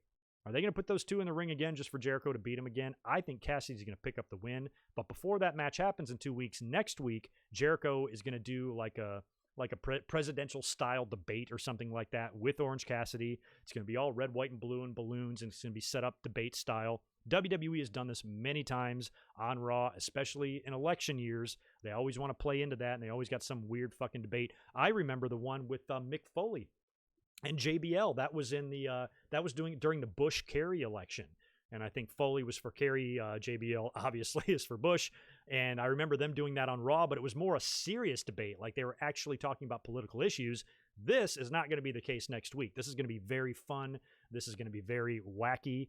And I think Inner Circle might get some revenge on Cassidy, maybe beat the shit out of him next week, and then Cassidy gets the win in the rematch in 2 weeks. That's what I would like to see. But either way, I think that will be very fun. But like I said, they've got two of these political kind of shticks going on right now with Jericho and MJF, and I wonder if that's too much. Next up, we had the FTR contract signing. Now, they've been trying to play it off on TV like FTR hasn't signed their contracts, even beefing on Twitter like Tony Khan. They were demanding something, and Tony Khan's like, "Look, sign your contracts, and you're not getting anything. You're not getting any title shots." Oh, it was about the rankings. That's what it was. They were pissed that they weren't in the rankings, and Khan's like, "Sign your contracts. You'll be in the rankings. I don't rank people without a contract. Fuck you." A lot of fans fell for it, but you knew like they're not going to be on Dynamite without signing a contract. Not those guys. So they were signed right from the word go there, but they're still making it sound like they're not. They're finally in the conference room backstage somewhere. I think Tony is there. Is Schiavone there? I forgot who the hell is moderating the damn thing, but they're there to sign their contracts. Arn Anderson shows up as kind of a consultant to kind of oversee the whole thing and read the contract, make sure it's all good, nice and nice. Adam Page, Hangman shows up randomly with a bottle of whiskey. Not sure if it's a good idea to bring whiskey into a contract signing, but he does. Pours a bunch of glasses for the guys. Arn Anderson hilariously pours his whiskey into Page's glass, and he just drinks the whole damn thing, and they're having a good time. So I really like the little bromance between Hangman and FTR. They seem to get along well because they're good old boys who like to drink. And there is a big match set for next week that we're going to talk about in a minute that could either be really, really fun or real bad, especially based on the opener that we saw on this Dynamite. Next up, we had Kenny Omega and Hangman Page taking on the Dark Order. Colt Cabana is on commentary. Anna Jay apparently has joined the Dark Order. I have not been following that. Wasn't aware of that. But good for the Dark Order. Anna Jay. She's something else. So she's a member of that now. Colt's pretty funny on commentary. He's very non-committal when it comes to the Dark Order. He's still like acting like, I'm just hanging out. I'm just seeing how it's going, weighing my options, just getting a feel for the Dark Order. So it's almost like I can't tell if he's been brainwashed or if he's really just messing with him and why Brody Lee is even accepting him being this way. By this point, you would think Brody would want him under the mask and to be all gimpy. But Colt is still Colt, and he's still funny. And one of the best guest commentators a wrestling company could ever ask for. In the end, though, Omega and Page got the win. V-trigger buckshot combo onto Evil Uno. After that, Brody Lee is pissed off. He dismisses Colt Cabana and Anna Jay, tells him to get out of there, so they walk away. He goes onto the stage and starts yelling at Evil Uno and Stu Grayson. And Omega and Page are still in the ring, and he starts talking to them, and he goes, I know you got your friends here in the audience because the Bucks are in the crowd, so the Bucks hop the barricade. They're in the ring now with Omega, so you got the Elite in the ring, Omega and Page and the Bucks, and Brody's like, the one thing about the Dark Order is we're everywhere, and the Dark Order guys start showing up and are surrounding the ring. And that's when FTR comes out again for the second or third week in a row, I forget, with a styrofoam cooler of beer, and they just nail Brody Lee from behind. Last week, they did the same thing, and the cooler, every time I watch the spot, I laugh. The cooler just explodes because it's styrofoam. So they hit a dude over the top rope, or over the top of the head with it. It explodes. Ice and beer fly out in a million different directions. It's awesome. They did the same thing to Brody Lee here. They get in the ring, clean house, Dark Order retreats, and the Elite and FTR kind of stand in the ring together. So they've announced that next week it's going to be a 12-man tag. We had a 10-man tag this week. Next week it's going to be a 12-man, and it's going to be the Elite and FTR. So you get Hangman, Page, Matt and Nick, and Dash and Dax, or Dax and what are their names? FTR. 6 of those guys against 6 Dark Order guys. I believe it's probably going to be Uno, Grayson, Brody, Colt, and 2 other schmucks taking on the Elite. The only thing about this match is they better do it tornado-style rules like they would do in the main event here, because if they try to do what they did in the 10-man tag, it's going to suck. I think these guys are going to be a little better, honestly.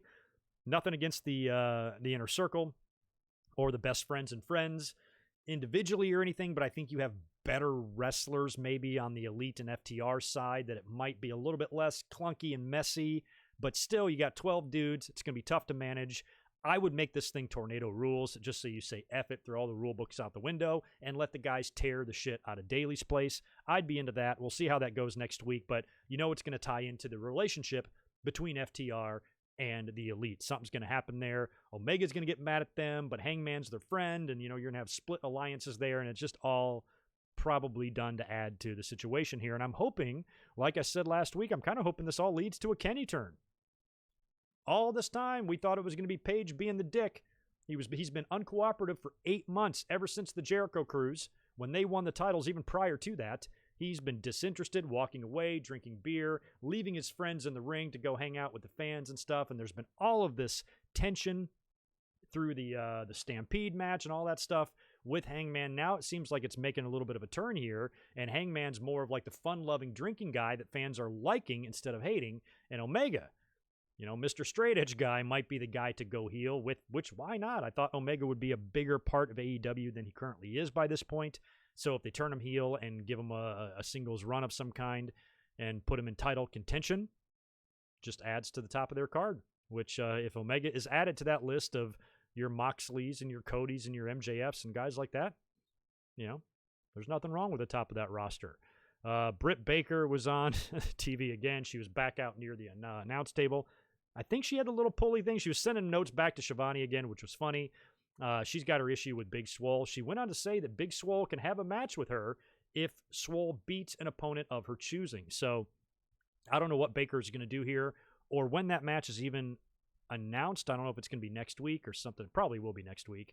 I don't have it written down, though. And who Britt Baker is going to choose. Is she going to choose somebody ridiculously strong that Swole has no chance of beating, or is she going to get cute and make Tony Schiavone get his ass in the ring? That's what I'd like to see, because she's been messing with him anyway. she might make her Reba or Reba get in the ring and do it instead. Who knows? But Britt Baker's got something in store for Big Swole, and whatever it is, I just hope it's fun, because the payoff here has to be Swole getting the match. And Britt Baker went on to announce that she's going to be returning at All Out, and that's probably where the Swole match will happen, I think, but who knows? Speaking of the women, we had a stinker between Hikaru Shida and Diamante. Yikes, real bad. Women's division needs work. Hikaru Shida, of course, we all love. She's very good. She was in a tough spot here. A couple of botches, a couple of hiccups throughout the match, and wasn't good. There was nothing about this match that was good. And the women's division is still bad. And not only is it bad, I feel like it's even lost a step or two. And that sucks, because I thought Hikaru Shida might help bring interest up, but it hasn't really worked out that way. And not only do I think the women's division is not getting better, I think it's getting a touch worse. And that sucks. But, they'll get it together.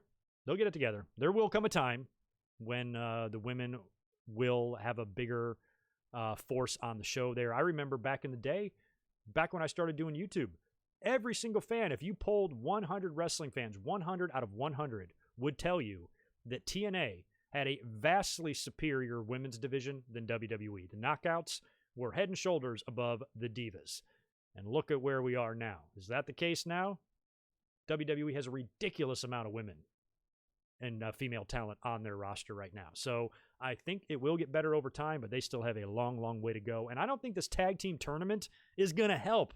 I think it's going to hurt. By the way, we're starting to get some partners announced for that. They're doing a color-coded poker chip type of drawing thing where you pick out a colored chip and then you match up the color, and whoever draws that color, those are the partners. I don't know why you just can't write their names on the chip while you're taking the extra step to do the colors, but that's what they're doing here. Nyla Rose has selected her colored chip. I think it was purple, and the other female that picked the colored chip was Ariane Andrew. Who is Ariane Andrew, do you ask? She is formerly Cameron, one of the Funkadactyls or whatever in WWE. I had completely forgotten about Cameron. She was one of the dancers with Naomi, right, back in the day. And she has now appeared and made her debut for AEW, and she's going to be teaming up with Nyla Rose. And holy crap, did the fans flip out. I've never seen so much freaking out over somebody signing. Do we all? I couldn't believe how mean people were to this Cameron. Now, I don't even remember Cameron. I don't remember a match of hers. I barely remember her at all. I didn't even remember what she looked like. So when she appeared here, I'm like, who the hell is that? People on Twitter were saying it's Cameron. I'm like, oh yeah, Cameron. Forgot about her. Okay, I guess Cameron's in AEW now. Moving on. Not moving on for everybody else. They lost their mind. Why? Because they say she sucks. I don't remember how bad she sucks. I can't even envision a match of hers in my head. If I've seen one, I certainly don't remember it. And she's been getting a lot of shit because she was kind of bad in the ring. She had a really kind of embarrassing moment where she announced that her favorite match of all time was Melina versus Alicia Fox, which, it's kind of sounds like something an 8-year-old would say because they just have no concept of wrestling and all of that. But, who's to say, what match influences you or what match speaks to you in any way or touches you or whatever. That's one that was important to her, and I can appreciate that no matter how silly I think the match is. If it's important to you, it's important to you, and it's nobody else's say. So the fans were very upset. Some people were irrationally mean, I think, to her. Like, okay, she's not that great. We wonder why AEW signed her. Fair enough, but do you have to be a complete asshole about it? What the fuck, man? Like, what's the big deal? So anyway, maybe she's gotten better. I don't know when the last time she worked a match. I have no idea anything about Cameron. So I don't know where she's been working, when she's been working. If she's been working out, she's probably been trying to improve. I don't think AEW would just sign her after years off from the ring. So they must know something that we don't. And I think that as fans, wrestling fans, one of the biggest problems that they're just the biggest assholes in the entire world. And let's just give this chick a chance. If she sucks, she sucks. But I think some people were getting their panties all tangled up over something at the end of the day really doesn't matter. So we'll see. Cameron's terrible, apparently. She'll probably continue to be terrible in AEW, and she's going to do absolutely nothing to help the women's division there. And neither is this tag team tournament. I have got very, very low expectations for this. Not only do I think This isn't going to help the women's division. I think it's going to hurt it. I think some of these matches are going to be really bad. And I'm guessing that this whole tournament is just designed to create some more feuds in the women's division, which is fine. You got to create some stories there. This tournament is probably going to be used to do that. And like I said, there's only one real team, and that's Brandy and what's-her-face, right? And they might not even team together if you got to draw numbers or you got to draw colors or whatever. So we'll see how it goes. Cameron is in AEW. Apparently the world thinks that's the biggest mistake in the world. I'll reserve my thoughts on that for another time. The women's division can't get any worse, really. I mean, what is Cameron really going to go in there and do worse than Diamante? I don't know. I thought that match against Hikaru Shida was pretty bad. So we'll see. So anyway, if you're mad at Cameron, just have a soda pop. Chill out. Relax. It's not the end of the world. Next up, we had MJF, Maxwell Jacob Friedman's State of Wrestling address. He's out there with a Burberry podium. Nice touch. Love that. He's got Wardlow with him. And he goes on to start talking about Moxley right off the bat. Now, his anger is a little bit misdirected here because he's talking about Moxley. I want to say he even used the word tyrant. This is a tyranny, and this we got a champion that's granting championship opportunities to people lower in the rankings than me. I am undefeated in AEW. I'm the number 1 ranked guy, and Moxley's ducking me, or all this shit about Moxley. It's Moxley, when it feels like his anger should be directed maybe at Tony Khan, at Cody Rhodes, at some of the elite members, or any other of the executives back there that really make the decisions or handle the rankings. That's where his anger should be directed at. But instead, he's just pissed at Moxley and flat out challenges him at All Out to a title match. Good. They wouldn't go through all this if they weren't going to do it. So we're definitely going to get Moxley and MJF at All Out, but not before Moxley has one more title match, which we're going to talk about in a minute. But I thought everything MJF said was good. It really makes you wonder when and if in the future, one day, maybe 5 years from now, if we can just get MJF in one corner and The Miz on another, and they come together for the promo of all promos, I'd be into that. Good stuff by MJF here, and he should get a title shot. We've talked about him here on the channel. We've said that he's another guy that's I think is going to be synonymous with AEW. He's going to be a big part of their history looking back, that he was a big part of those first couple of years there. And if he turns out to be a future world champion, that's a new guy, right? And I'm sure the AEW critics will complain about that too. But what do you want? You're mad when they bring in a WWE guy and give him the title, so they give it to one of their own guys, and you think that sucks too. Make up your mind. I want MJF to win. Why not? All this time, I've been cool with Moxley holding the title. He's the right guy for it. Didn't think he would lose to Brian Cage and really hope that he wouldn't. But if you're going to pass that belt off to anybody right now in that company, I think MJF is a good choice. So we'll see what happens at All Out. But Moxley's got at least one defense before then, coming up next week, which we'll talk about right now. Main event was a tornado tag. Jon Moxley, Darby Allin taking on Brian Cage and Ricky Starks. This one I was looking forward to because it was all set up last week, especially with Ricky Starks just blasting and almost decapitating poor Darby Allin. Mox comes out to the ring first. Darby Allin's music hits, but he's nowhere to be found. He doesn't come out. So Ricky Starks and Brian Cage come out to the ring, but not before Starks cuts a really, really good promo. This guy is a little miniature Rock. I love him. I think he's great on the mic. He's already a couple of weeks into the company and getting signed. He's now in the main event, and he's cutting a pre-match promo. They're giving him time to talk. They're giving him time to showcase himself, and I think the guy is just fantastic and one of the better signings that they've done ever since they've been around. I think Ricky Starks is going to be a real big star, and he's just so perfect for AEW because I picture him in NXT. I think he'd just get lost in the shuffle there, where on AEW he can really shine and showcase his ability to speak and his abilities in the ring. And my God, did he get an initiation today in this match. Jesus, this was like him joining a fraternity or some shit. So anyway, after Ricky Starks cuts his promo, Brian Cage and him come through the tunnel. Darby Allin is on top of the tunnel waiting for him. He coffin drops those bastards off the tunnel, lands on them. The match is on. Moxley gets involved, and all 4 guys just start kicking the crap out of each other. This is a really fun match, I think. Definitely, I think maybe it could even been better, but it was definitely better than that 10-man tag cluster earlier on. It was fun for the most part. It was all over the place. It really got weird at the end when Darby Allin, he pulled out a skateboard, just the board, no wheels on it, and the skateboard has got thumbtacks attached to it, like face down, or, I guess they're taped or glued or something to the bottom of the skateboard. So this was a great little sequence here in the end, even though it took a little while to set up. You had Ricky Starks kind of in the ring, and he's kind of hunched over. Darby Allin's got the skateboard. He's climbing up to the top rope. As he's climbing up to the top rope, you see Brian Cage.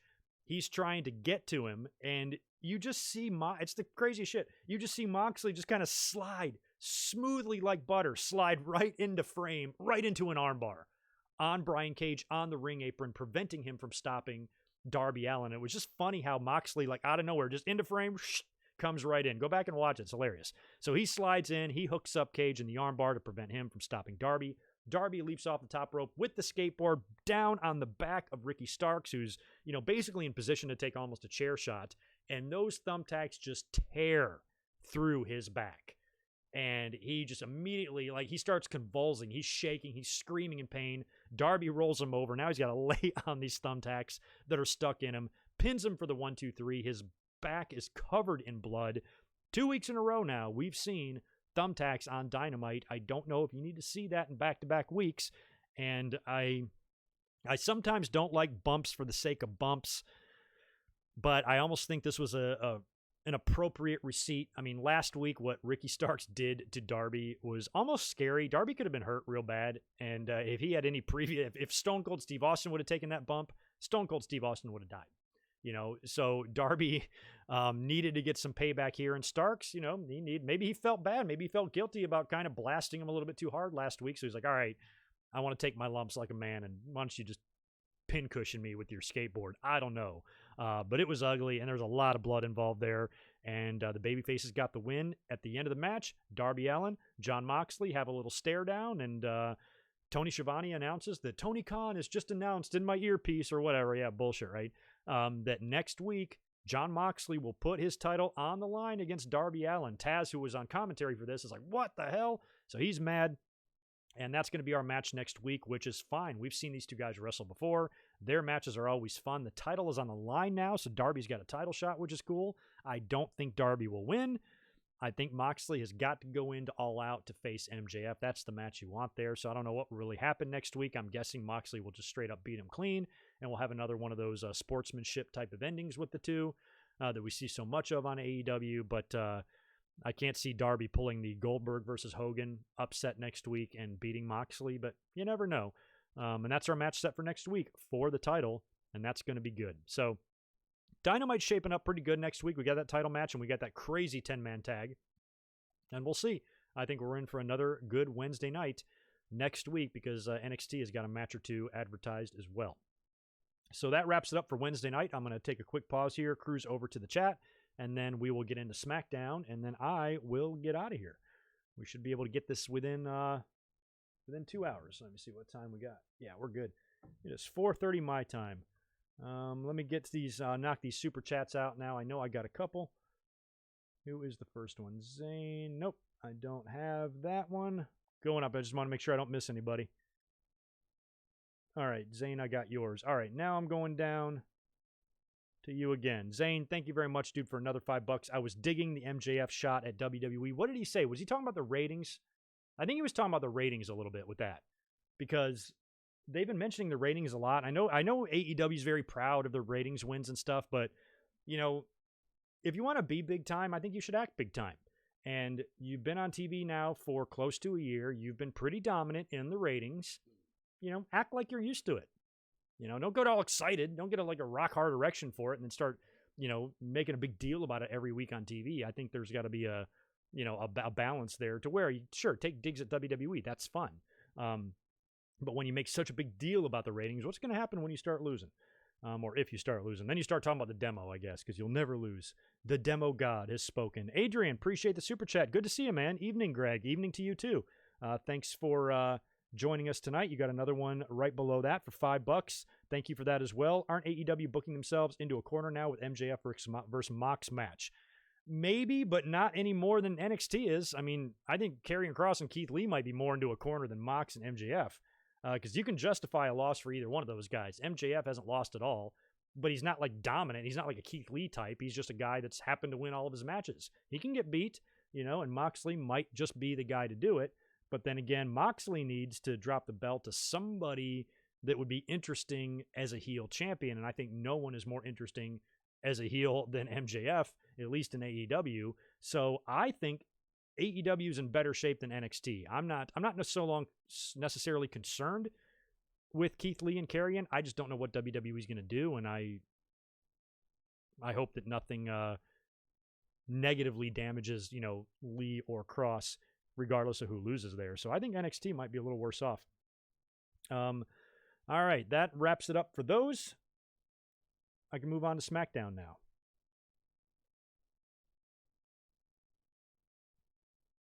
Ben, your favorite match is Shawn Michaels versus Hulk Hogan at SummerSlam 2005.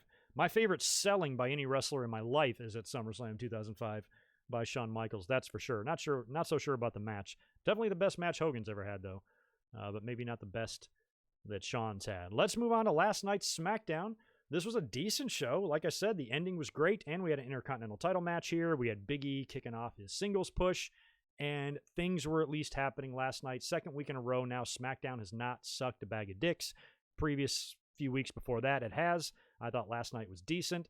AJ Styles and Grand Metalik opened up the show in an Intercontinental title match, so very interesting opponent here for AJ. I was hoping for more of a match than we got here. This was not Riddle and AJ at all. AJ made quicker work of Grand Metalik than maybe I thought. Tapped him out with Calf Crusher. Good match, but I kind of thought I would have been cool getting 20 minutes out of these guys, and we really didn't get that. But still, there's nothing at all wrong with putting opponents like that in front of AJ. It's not quite what Cody is doing, but having AJ defend the title against random dudes like Drew Gulak's, Grand Metalik's, Matt Riddle's, I like that, and I hope we see more of it. But he's going to have some sort of a big challenger for SummerSlam, and you guys tell me in the chat, who will that be? Who will AJ face for the title at SummerSlam? It's got to be somebody good, right? Maybe it's this guy, Big E, who had the next match up against The Miz. This was his first big test. Made his entrance, laid down on the ground, and rolled right down the ramp like a roll of carpet or something. So he's funny. He jumps in the ring. Morrison is there as well, backing up The Miz on the outside of the ring. The two have a pretty good match. I got to say, I am really excited for Big E's single push. Ever since we saw the deal with him and Kofi, Kofi's out, Woods is out. They've touched on him going singles. They've even on social media mentioned some of his past from the NXT days and his early days in WWE when he was doing the 5 count. Even in this match, he taps The Miz out to the stretch muffler, which I think he was using back in the day as well, was he not? So it was kind of good to see that. Interesting looking move. Miz taps out easily, and Big E gets his win. And I like, Big E, I was concerned about his singles run because I was worried WWE would turn him heel, prior to Woods and Kofi getting hurt. I'm like, well, if they break up the New Day, it'll probably be like Big E going heel, but I don't want Big E to be a heel. I want him to be a babyface because he's so ridiculously charismatic and so fun. I don't want to lose that. And I like the way that WWE might be able to keep him the same, but also make him a killer at the same time, because there was a spot in the match where Miz slapped him across the face, and that almost like snapped him into, all right, serious mode, and he just put a big beating down on the Miz. So he can be fun-loving Big E, but when he's messed with, he can be, I'll kill you, Big E. And the fact that he can transition between both, I think might be good. And we're in the early stages of this. When they're talking about a Big E singles push, I don't know if that means Intercontinental Gold or World Gold. Either way, I just hope he has and finds a lot of success, because Big E is one of my favorite wrestlers ever. Like literally ever. He is so fucking awesome, and we always root for him very hard on this channel. So we'll see where he goes from here. Next week, knowing WWE and knowing the way they are so predictable, I'll bet my middle nut that Big E faces Morrison next week on SmackDown and then beats him. Next up, we had a Champions Lounge. Shinsuke Nakamura and Cesaro have set up a little VIP area for them to celebrate their championship victory with their tag team titles. The Lucha House Party show up. Shinsuke Nakamura starts talking to them in Spanish, which I almost pissed myself laughing. That was funny. Cesaro and Shinsuke talk smack to him, and then they leave, so I don't know what the point of the confrontation was. No match was set up or anything like that. They just came in, talked smack, and got dismissed. But Shinsuke and Cesaro looked like they were really enjoying themselves in their little celebration championship lounge. Sheamus cut a promo in his, I guess what's going to be his new ring gear. He wore that crap in the bar fight with Jeff Hardy. He's making a ton of excuses in the bar fight, but almost like putting the feud with Jeff Hardy to bed. He said the only reason Jeff Hardy beat him is because he was fucking drunk. And, he goes, when I was punching him and he wasn't feeling it, I knew he was filled with alcohol. So he will not let that go. He's almost like refusing to believe that he even lost the match, and basically goes on to put the rest of the blue brand on notice and said, look out for me. So Sheamus is on to other things now, and it looks like he's undergone a little bit of a look change, and I kind of like it. Sort of. The hat and the suspenders and everything. Why not? Why not? We'll see where it goes. Next up, we had Naomi taking on Lacey Evans. This match, again, a couple of weeks ago. Lacey beat Naomi. The fans flipped out on social media and did this whole Naomi deserves better hashtag nonsense on social media. And then last week, Naomi talked about that on Ms. TV. And now we've got the rematch with Naomi and Lacey. This wasn't good either. This was better than Diamante and Shida, but not much better. Naomi still displays her athleticism. She tries to do this, like, I don't know, this like middle rope dive, sunset flip, destroyer move on the outside of the ring, which was botched horribly. Lacey Evans was obsessed with trying to tie Naomi's hair in the ropes almost too much. I think that would be an excellent idea for a finish if it worked.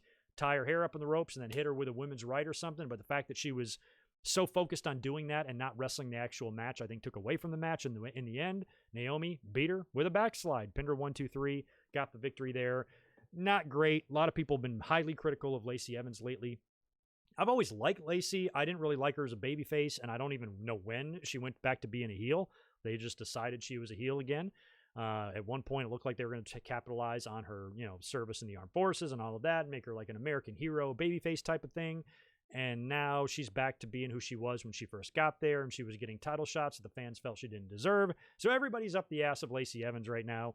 I'm not that hard on her. But then again, Naomi, as good as she is, she's very athletic and she's awesome and everything. I'm just, I'm not salivating to see her champion, the way we were with Becky and stuff. I have nothing against Naomi whatsoever. Love her to death, but do I want the belt on her right now with everything Bayley and Sasha is doing? No, I don't. So we'll see what the future holds for old Naomi. Hopefully she's watching her old pal Cameron on AEW, and she can at least stay a little bit more successful than her.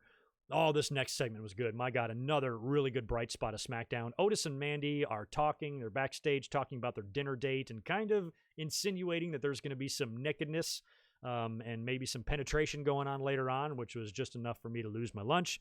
They were talking about going out to dinner, which I don't think they should be doing anyway, but they're going out to dinner, and Mandy mentioning something about dessert. Okay, first of all, ew. But after that, Otis kind of goes away, and Mandy is in the mirror putting her makeup on, and Sonya appears like in the mirror behind her. Mandy turns around and eats. I mean, a forearm right to the jaw. She goes down. This was a brutal ass whipping on Mandy Rose. Sonya Deville beat the shit out of her. Brutal. She even grabbed some lipstick and rubbed it all over her eyes and nose, and almost looked like she was bleeding. I didn't know what the hell was going on there. Slamming her head into the ground and everything. And then she's got her over on her back, and she takes her hair and actually cuts her hair. So everything about this was awesome. The beatdown was awesome. The way Mandy sold it was awesome. It's the best Mandy's ever looked, in a fight or a brawl like this. And Sonya just looked like a badass who's angry and mad. And this was all great, great, great. And I feel bad for Otis that his dinner date, and more importantly, his dessert, may have been ruined by Sonya Deville. So that was a great segment. I loved everything about it. That leaves us to our main event now. And by the way, before we get into the main event, where do you think, what's the payoff here going to be? We haven't even seen Otis and Mandy, who's been really their top storyline on TV ever since Money in the Bank. Otis is the Money in the Bank briefcase holder, by the way, which we almost forget about.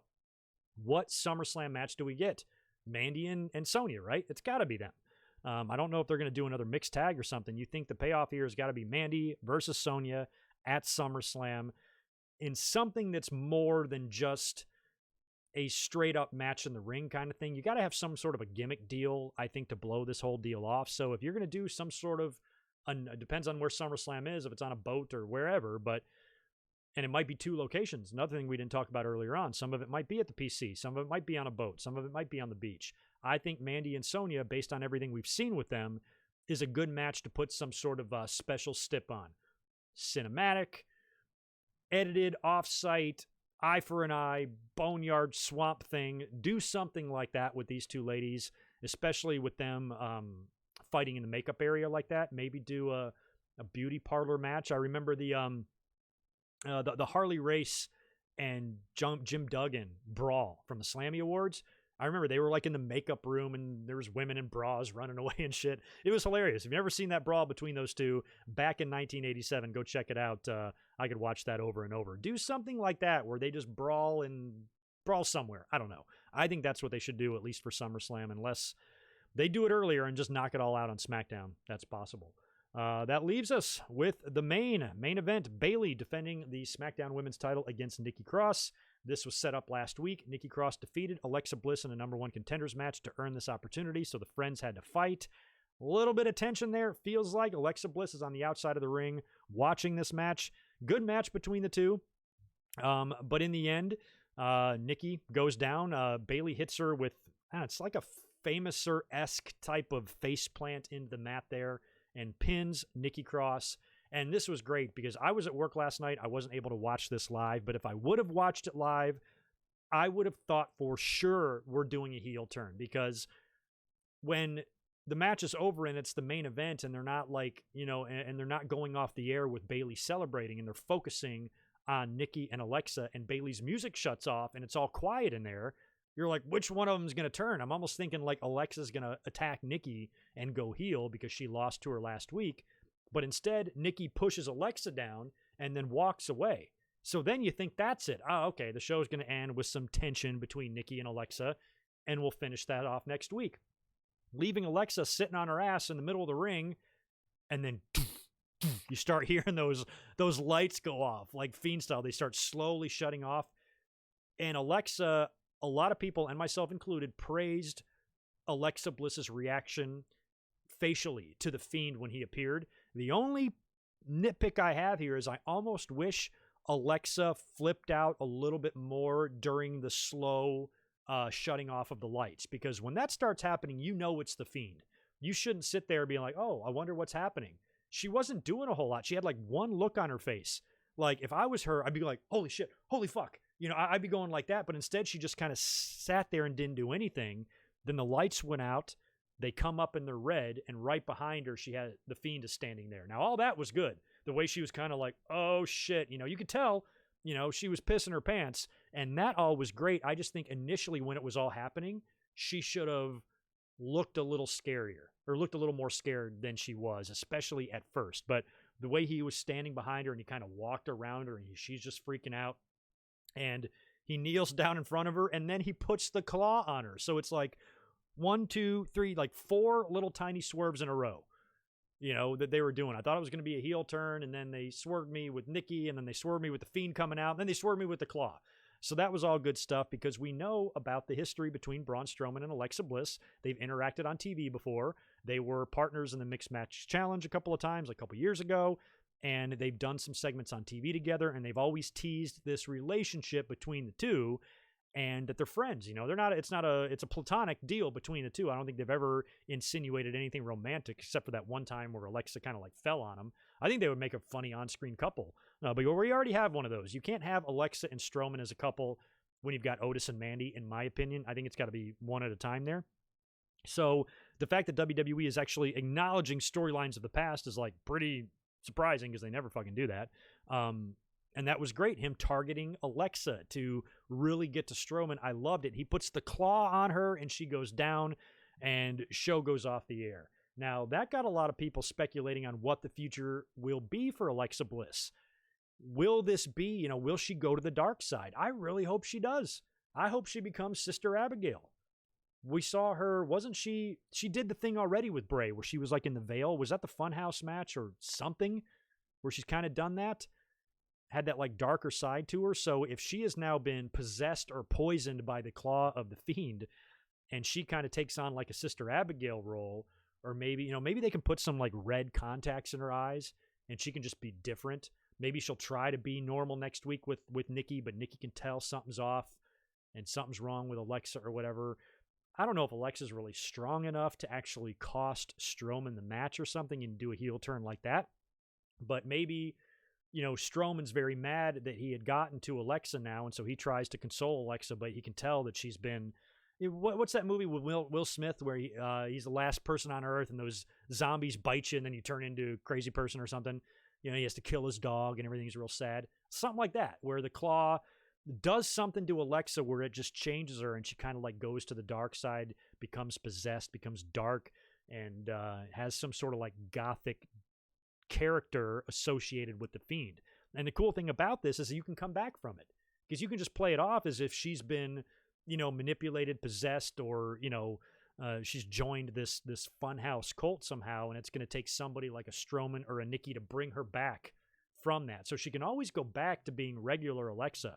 That was the one issue I had at first when we were, because Alexa's name has been brought up before about being Sister Abigail. I swear she was, right? And so a couple of other names. Nikki Cross was actually another name that was brought up as well. And my only issue was with that is if you just debuted one of them out of the blue as a Sister Abigail and turned him heel, you don't really see the progression of how they got to that point. So, like, if you ever want to go back to making them normal again, like, how do you do that? And I know WWE just drops shit, so they can just do it that way. But if you really want to make a storyline out of it, you can have, like, Alexa Bliss kind of mentally being under the control of the Fiend until someone is able to, pull her away and, like, unbrainwash her from the mind control or whatever. So I think maybe something like that might be a little bit fun.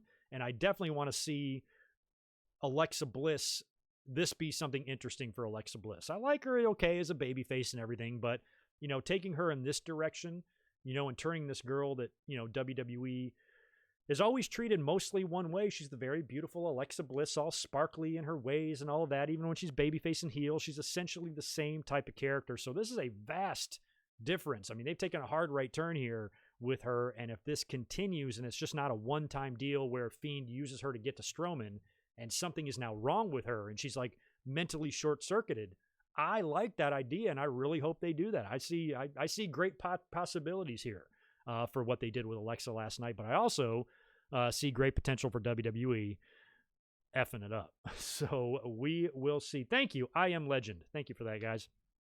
But yeah, kind of like that. Like maybe that claw has done something to her, and it's messed her up, and her brains have now been scrambled, and it's almost like, if her brain was a computer, it's now gotten a virus and she's going to be acting real weird and stuff. I would love to see something like that, especially the guilt that maybe Strowman will now have for allowing that to happen to Alexa. Where the hell was he?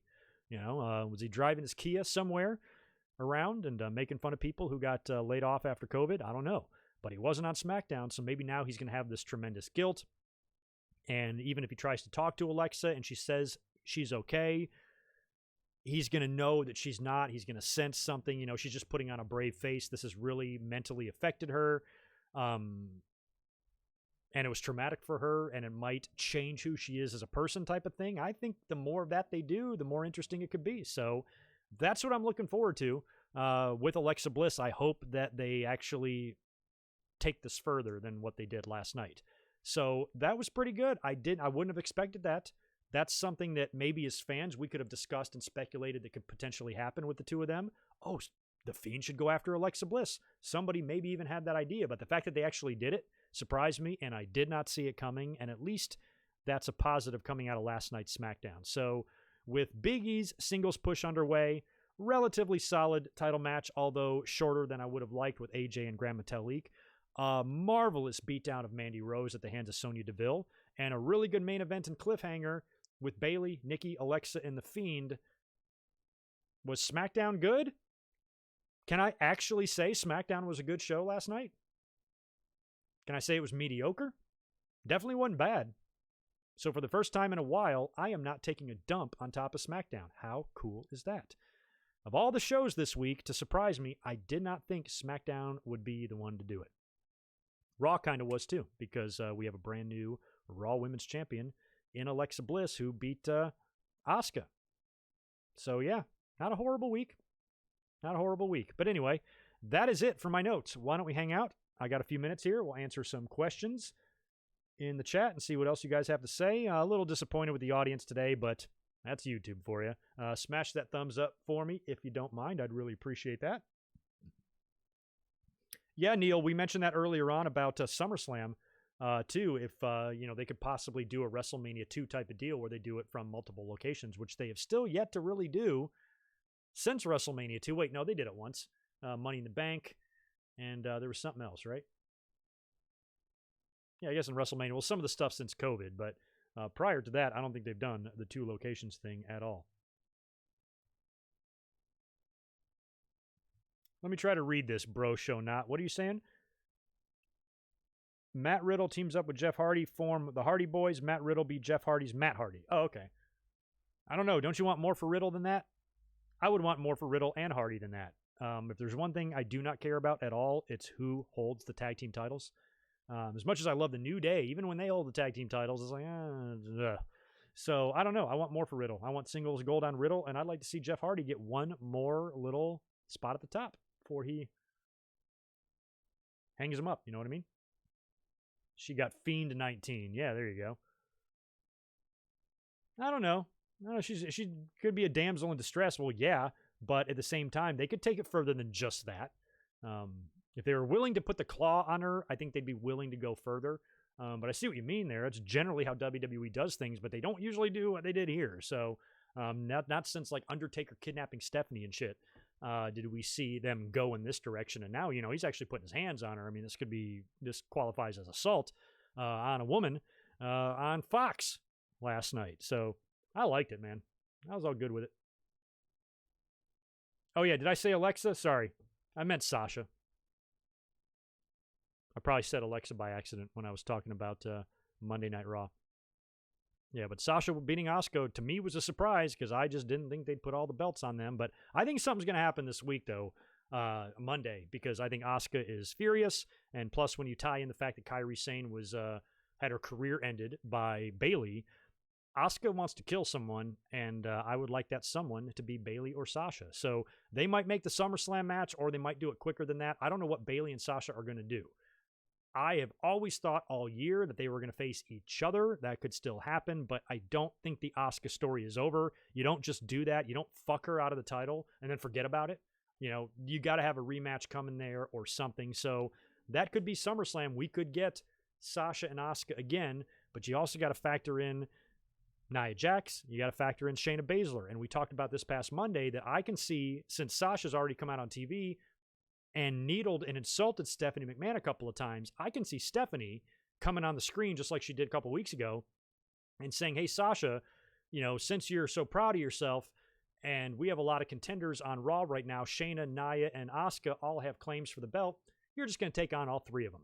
And I think that could likely be the Raw title match, a fatal four-way where Sasha's put at a huge disadvantage and then she's going to be mad and saying it's a conspiracy against her and all that stuff. So I think that's likely for the Raw title. But I don't know what Bayley is going to do. Bayley might take on maybe an evil Alexa Bliss or something. I don't know. We'll see. Maybe she just takes on Alexa Bliss in a match, and Alexa Bliss is kind of carrying things on as normal on TV on SmackDown. But then something happens at SummerSlam where she kind of goes Sister Abigail on us and eats Bayley's face or something like that. I think we're getting real crazy here, but maybe something like that could happen. Might be fun. Wouldn't you like to see Alexa Bliss bite somebody's face off? I would. I think it would be a beautiful thing to watch. Zane, brother, man, thank you again for another $10 drop. Say we are in Survivor Series month. Can WWE build towards WrestleMania, or is it harder with the pandemic? Build towards WrestleMania in Survivor Series month in November? Maybe, but it just depends on, you don't know like what the future holds. So I don't think you can build anything that far right now. I just don't think you can. But they might. I remember reading a couple weeks back that WWE apparently internally would like to have an official decision made on WrestleMania by the end of the year, so they're not scrambling in 2 weeks. And I would like that too, because I'm supposed to be there, and I'm starting to think that it ain't happening. So hopefully we will know by January what the plan is, and if they can't do it, they can't do it, and they got to make alternate arrangements for the second straight WrestleMania in a row, which sucks. But I'm sure WWE, we've heard about the Randy Orton and Edge stuff. They've got a match in their head that they might want to do next year, an I Quit match between Orton and Edge. So little things like that, they can maybe have in their heads.